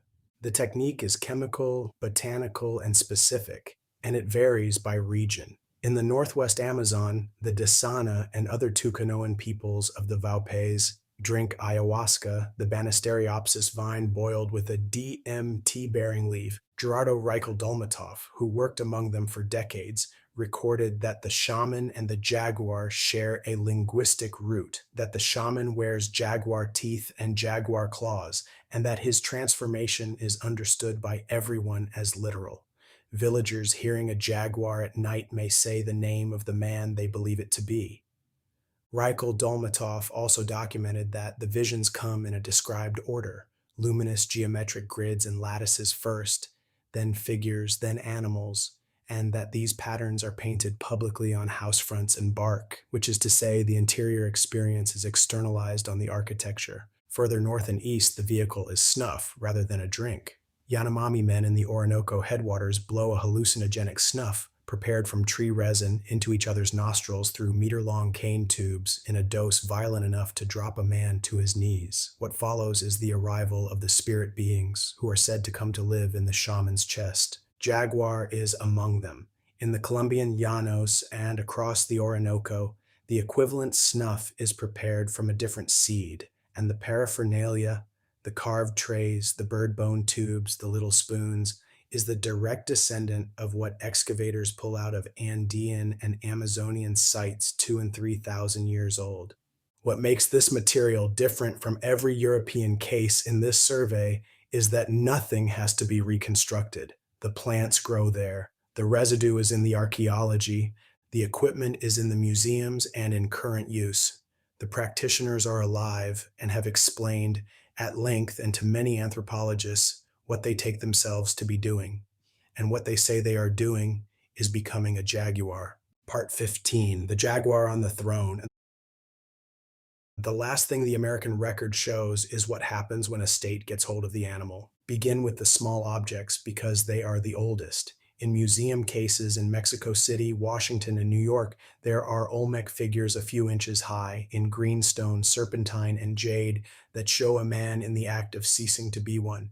He is crouched or half kneeling, the spine arched, head thrown back, the upper lip drawn away from the gums, the mouth pulling down at the corners into a snarl with the beginnings of fangs. Archaeologists call them transformation figures. What they hold still is the instant of the change, and they are 3,000 years old. The Olmec heartland is the humid Gulf lowland of southern Veracruz and western Tabasco. Slow rivers, seasonal flood, mangrove, rainforest, and no stone whatsoever. San Lorenzo runs from about 1200 to 900 BC, La Venta from about 900 to 400. The basalt for the colossal heads was quarried in the Tuxtla Mountains 50 miles off and moved, probably by raft, in blocks up to 40 tons. The jade came from the Motagua Valley in Guatemala. Everything hard in that civilization was hauled at enormous cost into a place made of mud. Matthew Sterling dug San Lorenzo and La Venta through the late 1930s and 1940s, argued against the consensus that the Olmec preceded the Maya and was vindicated by radiocarbon. What he kept finding, carved into axes and jade celts and figurines, was a single face: cleft skull, flat nose, almond eyes, and the downturned, snarling mouth of a cat. The name that stuck is the were-jaguar. The relationship to power is explicit in the monuments. A great block of basalt at La Venta, actually a throne rather than an altar, has a niche cut into the front, and seated in the niche, holding a rope that runs around the sides to bound captives, is a ruler. The niche is framed as the open mouth of a jaguar, its upper jaw and fangs carved above the seated man's head. To sit on the throne was to sit inside the animal's mouth. Some scholars read the whole Olmec complex as the material residue of ruler shamans whose claim to govern rested on their ability to transform. Others have pushed back hard, arguing that shaman is the wrong category for the officers of a stratified society with monumental labor at its disposal. What survives the argument is the plain fact of the imagery. The person who rules is depicted as the person who becomes the jaguar. Everything downstream inherits it. The Maya wrote a glyph deciphered in 1989 for a person's animal coessence, a companion being sharing one's fate, of which the jaguar was the most powerful and the most royal. Kings took the word for jaguar into their names. They sat on thrones shaped as jaguars, wore jaguar pelts, and were buried under pyramids with feline regalia. The jaguar god of the underworld presides over night and fire and the sun's passage through the earth. And the funerary masks make the claim in the most durable material available, the jade mosaic mask of the great King Pakal, found in 1952 in the sarcophagus beneath the Temple of the Inscriptions at Palenque. Several hundred fitted plates of jade with obsidian and shell eyes laid over the face of a dead king so that the corpse looked out through green stone. Comparable jade mosaic masks from Calakmul, the mask of the Red Queen in jade and malachite. Mesoamerican elites were not buried as themselves. They were buried wearing another face.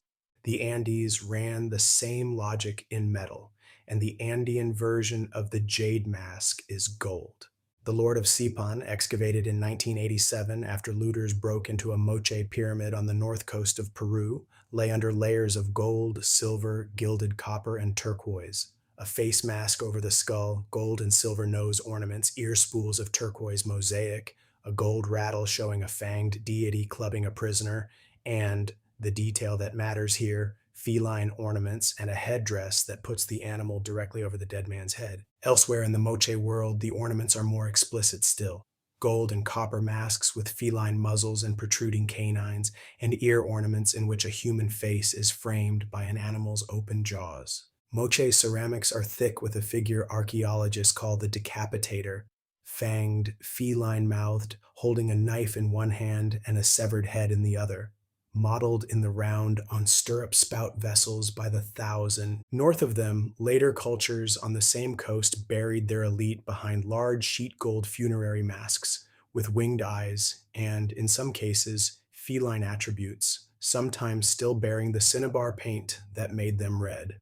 In Colombia, goldsmiths cast pectorals of men with bat and feline features, the human body intact and the head belonging to something else. And at San Agustin, in the upper Magdalena Valley, stone monoliths 1,000 years old show human figures with jaguar mouths, the upper canines crossing the lower lip in exactly the manner carved into the Lanzon 2,000 kilometers to the south. The Aztecs, last in the sequence and by far the best documented, turned it into a personnel system. The two elite military orders were the Eagles and the Jaguars, and the sources describing them are unusually good. Illustrated colonial-era manuscripts compiled with native informants and native artists in the decades after the conquest, which lay the ranks out in sequence like a chart. A jaguar warrior fought in a suit of real jaguar skin, the animal's head fitted over his own so that his face looked out from between its jaws. The eagle warriors wore close-fitting feathered suits with a beaked helmet framing the face the same way. Entry was not by birth. It was earned by taking enemies alive, and the surviving manuscripts show the uniform upgrading with each captive taken, a bureaucratic record of therianthropy issued as a rank. Two life-size ceramic eagle warriors, found in the Templo Mayor precinct in Mexico City and standing now in its museum, show the costume as it was worn. A man's face inside a bird's beak, arms sleeved in molded feathers, talons on the feet. The captives fed the sacrificial cycle that the state understood to keep the sun in motion, which is to say the animal-suited soldier was the intake mechanism of the entire cosmological machine. Above them stood the god of rulers and sorcerers and the night sky, whose animal form is the jaguar and whose title means heart of the mountain, the jaguar's roar being the sound of the earth. And running underneath the whole imperial apparatus was the older thing it never displaced, the belief that certain people could take an animal's form, feared at the village level as a witch and a thief and a killer of children. The word for it is still current in Mexico as Nagual, and in parts of Oaxaca, Chiapas, and Guerrero, the belief is not folklore. It is a live accusation. So the same animal, over 3,000 years, moves from a carved figure of a man convulsing on a workshop table to a throne with a mouth, to a glyph for the soul, to a jade face on a dead king, to a uniform issued by an empire to its best soldiers, to a rumor about a neighbor. Nothing in the sequence replaces what came before it. All of it is still there at the end. Part 16, the bear shirt. The Norse kept, at the edge of their armies, a kind of warrior it was safer not to stand near. The sagas call them berserker and wolfcoats. Berserker means bear shirt. The evidence for them is unusually layered and worth separating before it is used. The oldest is contemporary and Scandinavian, a praise poem composed for a Norwegian king at the end of the 9th century, which puts the wolf coats in the front rank of the king's shock troops at a famous battle, howling, carrying bloody shields. Physical evidence comes from 6th and 7th century Sweden. The written descriptions everyone quotes come 300 years after the poem and 200 after the conversion. An Icelandic Christian aristocrat writing in the 1220s, reconstructing a pagan military practice he had never seen. And the sagas that give the vivid stories are later still. The gap matters, and most of the argument in the field is about how far that later writer can be trusted. What all the sources agree on is that these men went into battle wearing the animal. A bear's pelt, a wolf's hide dragged over the head and shoulders, and fought as though the animal had gotten inside them. The famous description says Odin's men went without armor, mad as dogs or wolves, biting the rims of their shields, strong as bears. They cut men down at a blow, and neither fire nor iron would bite them. The state had a name of its own, the going berserk, and it is the root of the ordinary English word. They were Odin's men, and Odin is the god of fury and of shape-changing at once. The Norse had a word for the shape a soul could put on and take off, and the literature is full of people who were not of one skin. In one saga, 2 men find wolf pelts, and wearing them become wolves. In another, the hero Bothvar Bjarki, the name means little bear, sits slumped and absent in the hall, while a great bear fights at the head of his king's army, the man's own body left behind like a coat on a hook, while his other shape does the killing. Some scholars have argued that this is the seer's own machinery turned to war, the same faculty that sent a spirit out to divine, sent instead into an animal and aimed at an enemy line. The one hard contemporary trace of them is small enough to hold in a palm. In 1870, on the Swedish island of Öland, 2 men digging turned up 4 small bronze dies, 6th century, used to stamp ornamental foils onto war helmets. One shows a figure striding in a wolfskin with a spear beside a dancing man in a horned helmet, who appears to have only one eye. The one eye is Odin. The wolfman is his.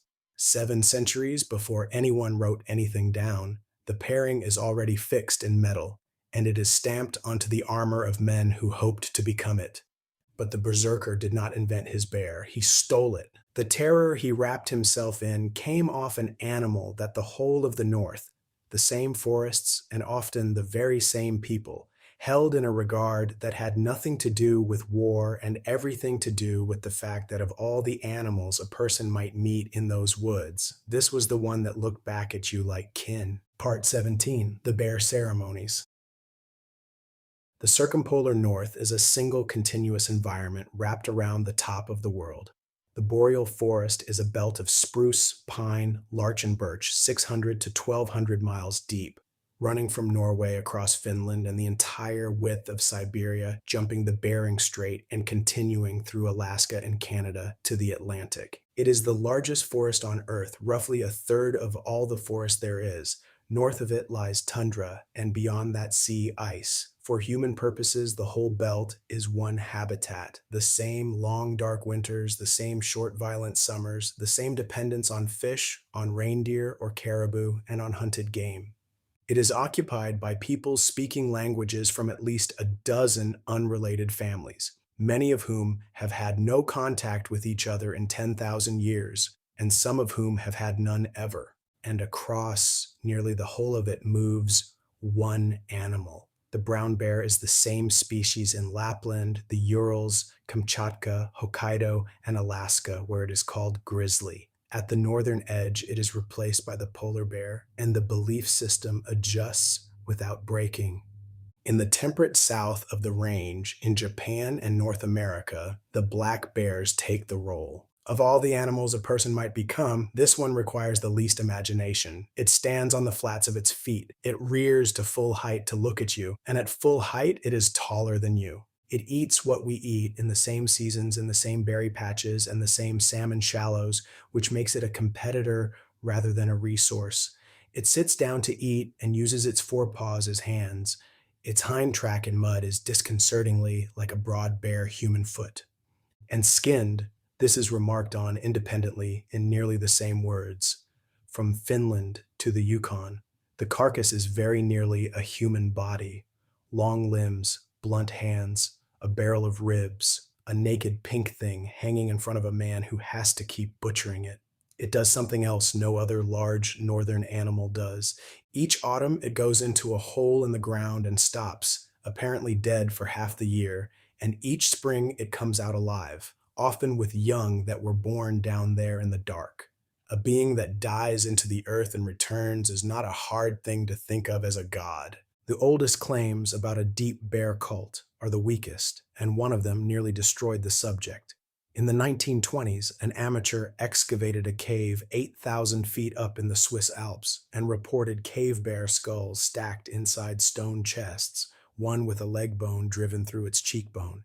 He announced a bear cult, and since the deposits were far too old for our species, a Neanderthal one, a religion older than humanity. It was a sensation for 40 years, and it was wrong. Water, roof collapse, scavengers, and generations of bears denning and dying in the same hollows will sort skulls and long bones into exactly such arrangements with no hand involved. The bones had buried themselves. That result is the bar every later claim has to clear. A similar find in the Dordogne, where a bear skeleton lay in a pit under a stone slab beside a Neanderthal burial some 70,000 years old, has not cleared it either. What does clear the bar begins at Chauvet. The cave held bears in enormous numbers, on the order of 200 cave bear skulls counted on its floors, hibernation hollows scooped into the sediment, claw raking scored down the walls, all of it the animal's own work across millennia. Set among that is one thing the animals did not do.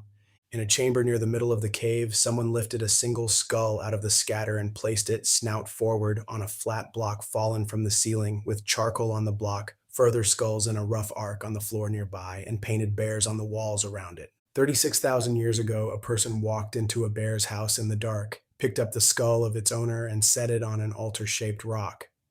Why is unrecoverable. That it was deliberate is not in question. From the Upper Paleolithic on, the evidence is smaller and steadier. Bear canines and claws, drilled individually, appear as pendants in burials across Ice Age Europe in numbers too modest for wealth and too consistent in placement, throat, wrist, to be nothing. Then comes the archaeology of rites that were still being performed when observers arrived to write them down, and this is where the material becomes exceptional. In northern Scandinavia, several hundred bear graves have been excavated, dating from the medieval period into the 18th century. The pattern repeats, the animal's bones buried whole and in correct anatomical order, skull at one end and the skeleton laid out behind it, often under birch bark or in a stone-lined cyst, the penis bone carefully included. These are not refuse pits. They are the physical residue of the belief that a bear treated correctly can be reassembled and will live again, a doctrine excavated and measurable. In Finland and Karelia, the counterpart is the skull pine, a chosen tree on which the skulls of killed bears were fixed, sometimes many over generations, so the animals could look out over their own country.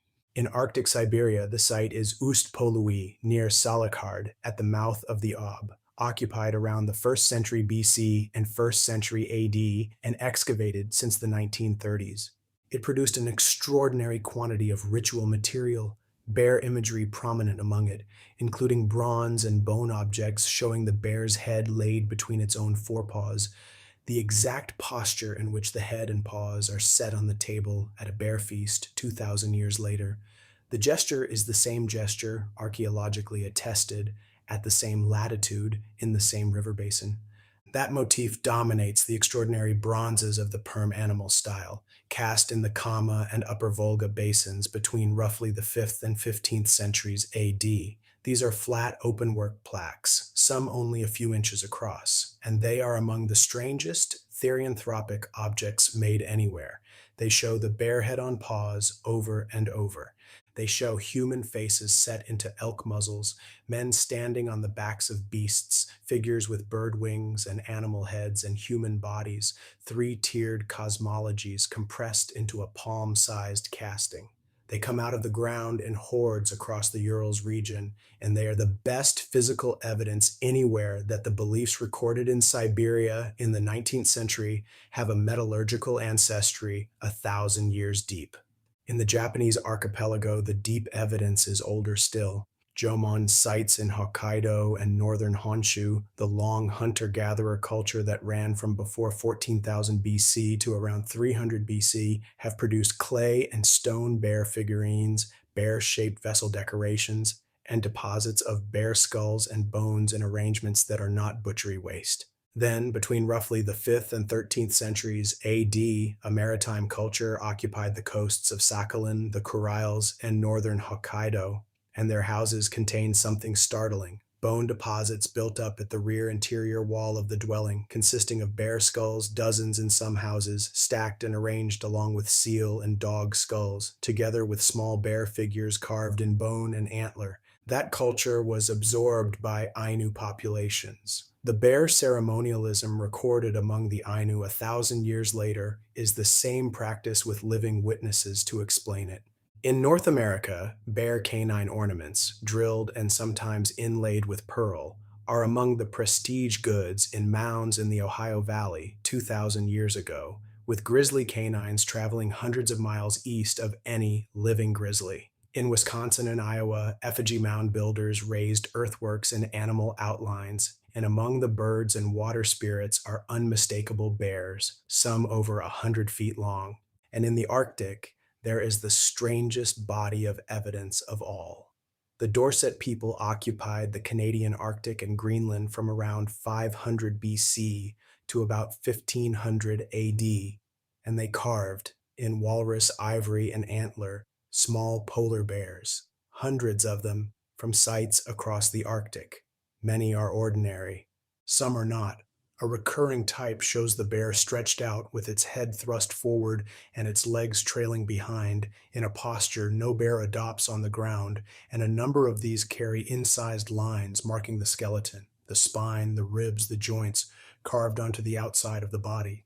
Skeletonization and flight are the two most widely reported features of shamanic experience in the circumpolar north, and here they are, cut into ivory, 1,000 years before any European reached the Arctic to write anything down. The ethnography of the living rite is not vague, and describing it plainly is worth more than any theory about it. The Ainu of Hokkaido, Sakhalin, and the Kuriles held the ceremony called the sending. In late winter, hunters located a den and took a cub, usually killing the mother. The cub came back to the village and was raised there, kept indoors at first, hand-fed, in many accounts nursed at a woman's breast alongside her own child. Later moved to a log cage in the middle of the settlement.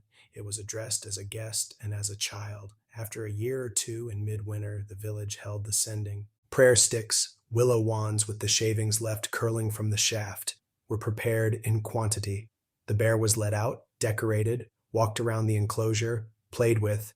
Then it was shot with small, blunt ceremonial arrows that hurt without killing, and finally killed by being pressed between two logs so that no blood was spilled. The head was removed and skinned and set on an altar outside the eastern wall of the house, facing the mountains. Dried fish, millet cakes, and rice wine were placed before it. Women danced in front of it. It was addressed directly, told to go home to report that it had been well treated and to come again. The explanation is exact and is not a metaphor. The god wears a bear's body as a visiting garment, and the meat and pelt are the gifts it brings. Killing it correctly does not take a life. It releases a guest from its coat and sends it home loaded with presents. The cub was raised as a child so that the god inside would enjoy the visit. Several neighboring peoples of Sakhalin and the lower Amur kept versions of the same festival. a captive bear raised in the village, a midwinter killing, careful disposal of the bones, and in several of them, the bear understood as a relative by marriage or as an ancestor of a particular clan. The peoples of the Ab keep a version in which the bear is family. Their sky god penned his youngest son in a house in the upper world and forbade him to open the door. The son opened it and came down on a silver chain wearing a bear's body, and the lineages trace back through that descent. When a bear is killed, the community holds a festival of 3 nights for a cub, 4 for a female, 5 for a male. The head and forepaws are brought inside and laid on a table with the muzzle resting on the paws as though asleep, and the eyes and nose are covered with coins or discs of metal or birch bark so it cannot see who is eating it.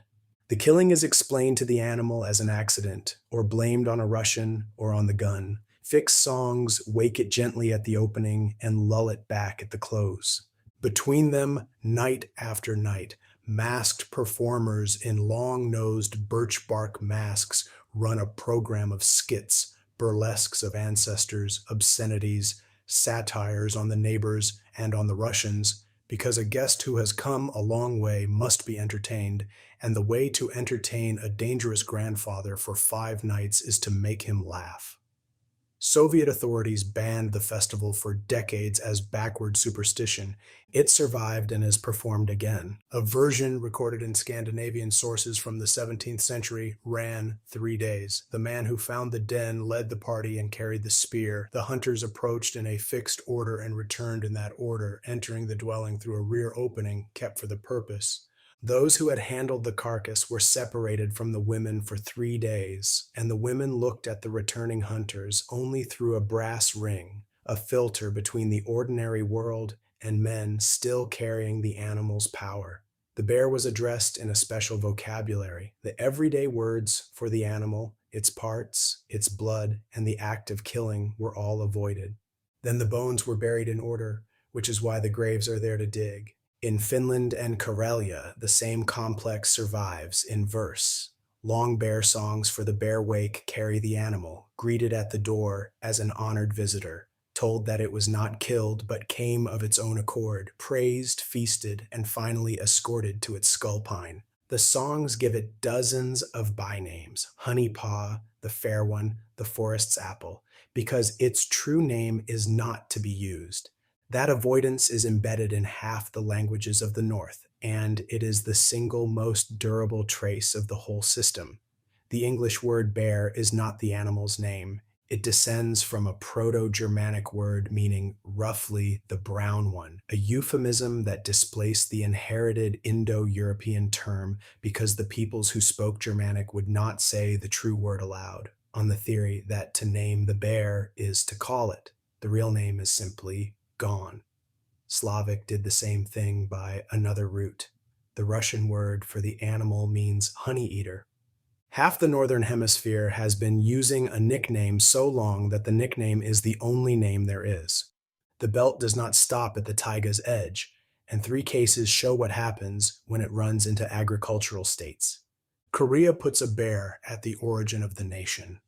In a myth recorded in the 13th century from much older material, a bear and a tiger beg the Son of Heaven to make them human. They are given mugwort and garlic and told to stay out of the sunlight in a cave for 100 days. The tiger gives up, the bear endures and becomes a woman, and she bears a son who founds the first Korean kingdom, traditionally in 2333 BC. The founding ancestor of a literate East Asian state is the child of a bear who became a woman by fasting in the dark for 100 days. Which is in outline exactly what a bear does every winter. Japan beyond the Ainu had its own bear hunters.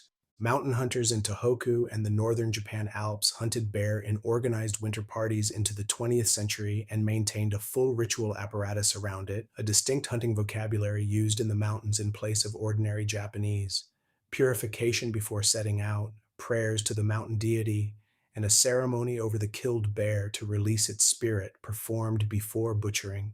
The bear's gall was the most valuable medicine in Japan, which put a market price on a sacred animal, and is one reason the practice was recorded at all.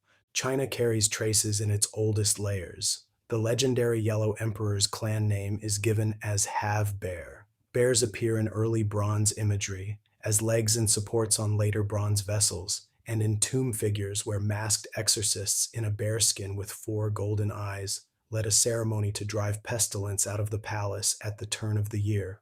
A man in a bear's skin with extra eyes, employed by the imperial court to clean the calendar, is the same office as the Siberian shaman with a different filing system.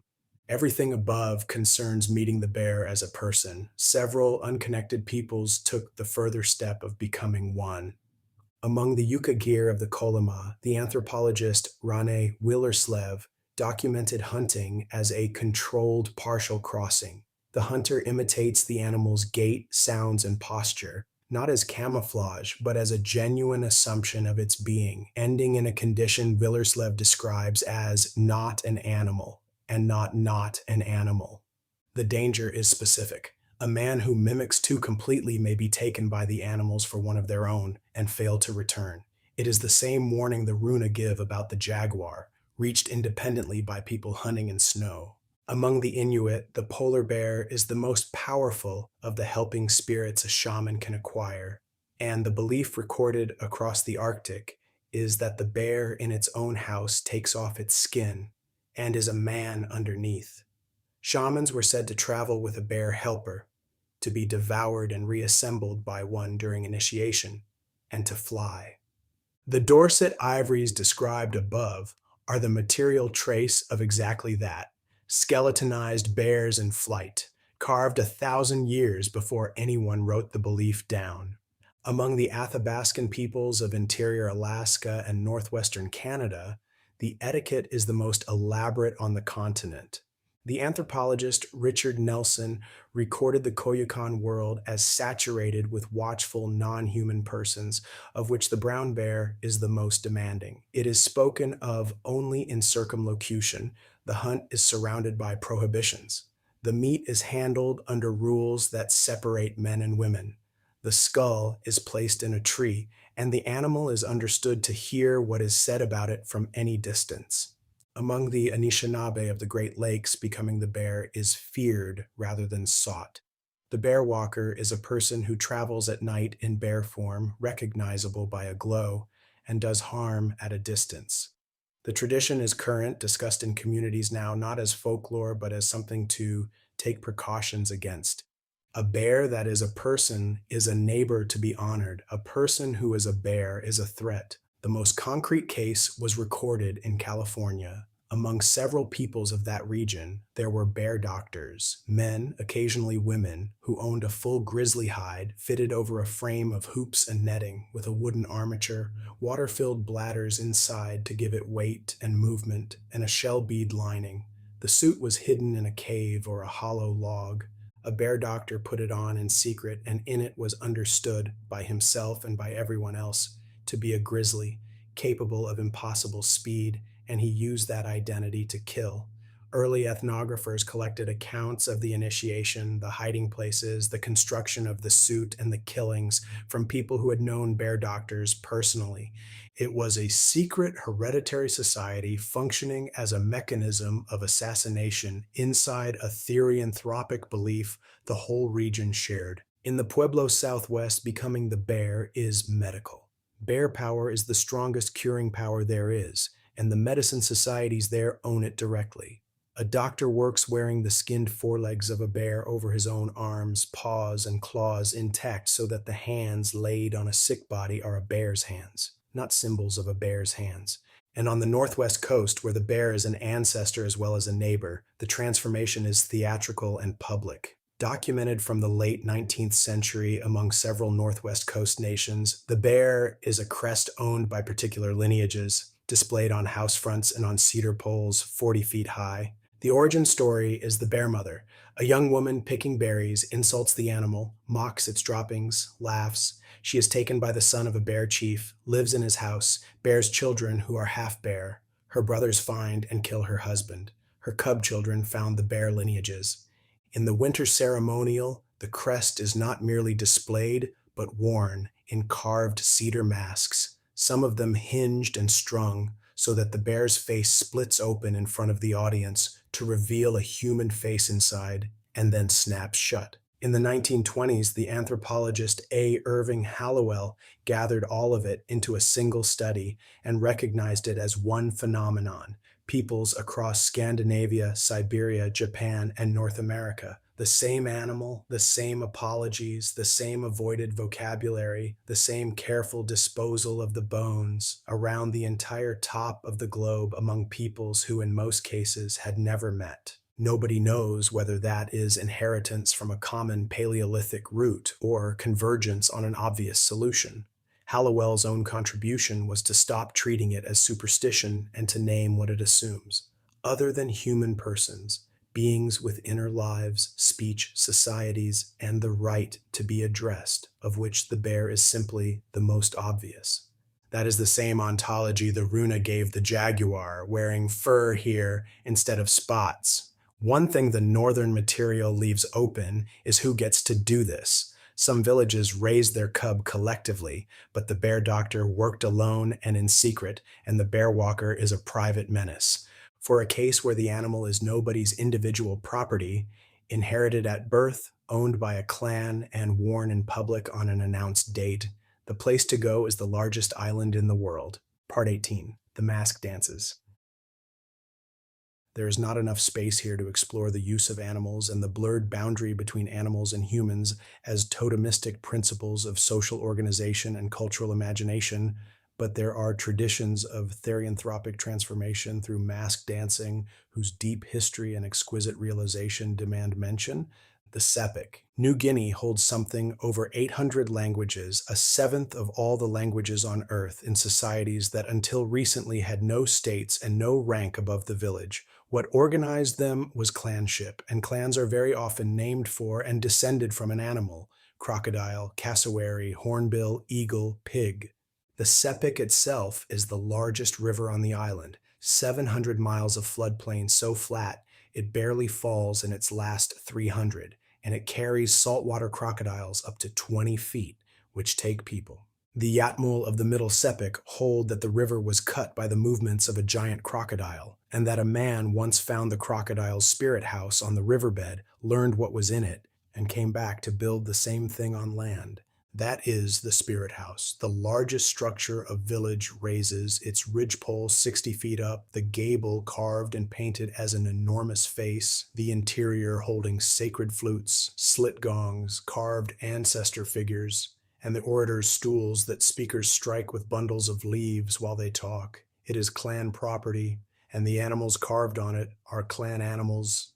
The masks that come out of it are among the most extravagant objects made anywhere. The long-nosed masks of the Yatmul are long-faced and enormously long-nosed, the nose sometimes descending past the chin and curling, the surface worked in cowrie shell, seeds, boar tusk, and paint, and they are not worn as a face covering. They are mounted on a conical costume of fiber and leaves that hides the wearer entirely, so that what walks into the village is not a masked man, but a being, a clan ancestor, a bush spirit, a crocodile, with no human part showing. Related forms across the region incorporate the actual skulls of ancestors, overmodeled in clay and painted.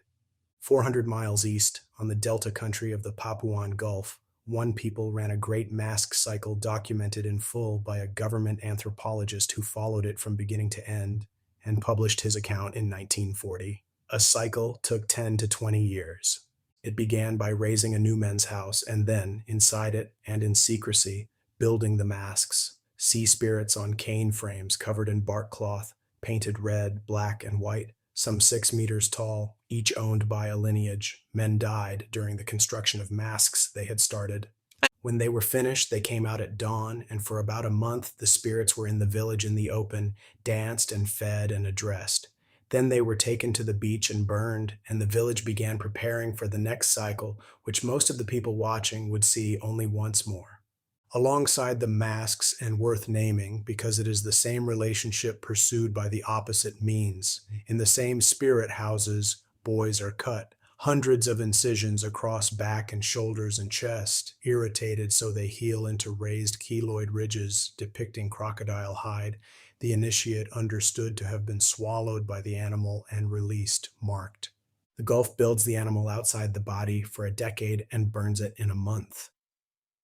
The sepik puts it inside the skin, and the man carries it until he dies. The Chiwa. The best African case is not a mask so much as a masked society, and it has survived everything thrown at it. The Chiwa of Malawi, eastern Zambia, and Mozambique maintain a men's secret association whose performance is called the Great Dance. It is danced at initiations, at funerals and memorial rites, at the installation of chiefs, and at the harvest, that is, at every hinge in the social calendar. UNESCO inscribed it in 2005. Its practitioners have been performing it for centuries. What appears when the dancers perform are the dead and the wild animals arriving together. There are hundreds of named characters, and the membership of the category is the point. Ancestors, spirits, animals, and, since the colonial period, Europeans, priests, soldiers, and officials, all rendered as masks, because all of them are equally not us.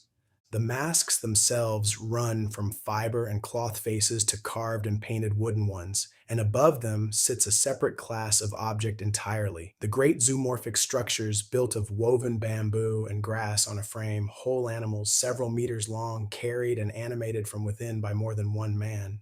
The most celebrated is the eland or antelope figure, understood as the mother figure and used in funerary and initiation contexts. There is also an elephant figure and a serpent form that moves in a line through the village. The society was suppressed for decades by colonial administrations that regarded it as subversive and by missions that regarded it as heathen and made renunciation of it a condition of church membership. It did what the Conti Bear Festival did under the Soviets. It went out of sight and kept going, and it is now performed openly again, at scale, with the church's objections largely spent. The explanation given by its own members is worth stating in their own terms rather than in the language of theater. The masked figure is not a man representing a spirit. For the duration and within the rules, he is the being, dangerous to touch, addressed as the being and not identified by name afterwards. Village women and non-initiates are expected to behave accordingly, and the fiction is maintained by everyone, which is what makes it not a fiction. What the participants say. Almost everything in these pages has been an object, a burial, a wall, or a text, and the people who made them cannot be asked. In the living traditions they can, and they have been, repeatedly by patient listeners, over a century. What they say is not what outsiders expect. The outside preconception about therianthropic ritual is a preconception about power. The dancer acquires the strength of the animal, the shaman gains a wider view, the initiate is enlarged, and the whole thing is imagined as an ascent into something sublime.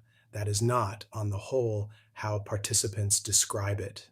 What comes back from the accounts is a power that is not the person's own, that arrives from outside on its own terms, and that threatens to take the human shape apart. 6 things recur across peoples who never met. It is described as dying, and it is feared. The Sand Healers' word for the state is their ordinary word for death, and researchers in the 1970s recorded informants using it without softening. They say they die. They also say they are frightened of it. Young healers describe resisting the onset, having to be held by others while it comes, and needing to be persuaded to go through with it at all. The reluctance is one of the most consistent features in the whole ethnographic record and almost never survives into popular accounts of it. It is physical, and it hurts. The force in question is described as heat, boiling in the belly during the all-night dance, rising up the spine, painful, located in the body rather than in the mind. That is a somatic report, and it corresponds exactly to the postures painted on the Drakensberg shelters. The bent forward body, the arms thrown back, the blood from the nose. The body is taken apart. The Siberian initiation accounts are the most extreme material in this subject. A narrative recorded from an Avam Samoyed shaman describes being carried off, dismembered, the flesh boiled from the bones counted, and the body reassembled, with the detail, which recurs in other Siberian accounts, that an extra bone is found or one is missing, and that this is what qualifies the man. It is worth setting that beside the Dorset ivories described earlier, the flying bears with the ribs and the joints incised onto the outside of the body, the carvers were showing what the accounts describe. The animal comes as a person, and it wants you. This is the strangest recurring element and the least known. Willerslev's Yukagir hunters told him that the elk approaches in the shape of a woman, greeting the hunter, offering herself, wanting him to come, and that the work of the hunt is to hold onto the fact of being human just long enough to shoot. The failure mode is not being attacked, it is being seduced, following, and not returning. The runa formulation about the man who begins to see his kin as game is the same warning from the other side of the world. Perception reorganizes before anything else does. Sand healers describe seeing sickness inside people's bodies as visible objects. Amazonian accounts describe the visual field rearranging first, the grids and lattices, with the animal arriving afterwards, so that what changes initially is not the body, but what the eyes are doing. And afterwards, absence. A researcher working in Bali in the 1930s collected a large number of first-person accounts from trance dancers, and the striking thing is what they do not say. They do not say they became a horse. They say they were not there. No memory of the fire, no memory of the blade against the chest, and a strong sense that someone else had been using the body while they were gone. Set those six together, and the picture is consistent and unglamorous. The power is real, and it is described in physical terms, but it belongs to something else. It arrives unbidden. It is painful. It disassembles the person. It can seduce them out of their own species, and it does not leave a memory. The Ainu account of the sending, the god comes down wearing the bear as a coat, and the ceremony takes the coat off and sends the guest home, is the only major explanation in this material that is calm, and it is calm because in that case the transformation belongs to the god and not to the man. None of this is evidence for what happened at Chauvet. It is evidence that the thing on that wall was, for very large numbers of people over very long periods, an experience with a technique, a vocabulary, a set of rules, a known failure mode, and a considerable amount of dread attached. And that whenever anyone has bothered to ask, there has never been much difficulty getting an answer. In 1773, Samuel Johnson said, "He who makes a beast of himself gets rid of the pain of being a man." In 1962, Claude Lévi-Strauss remarked that animals are good for eating and also good for thinking. Always good advice.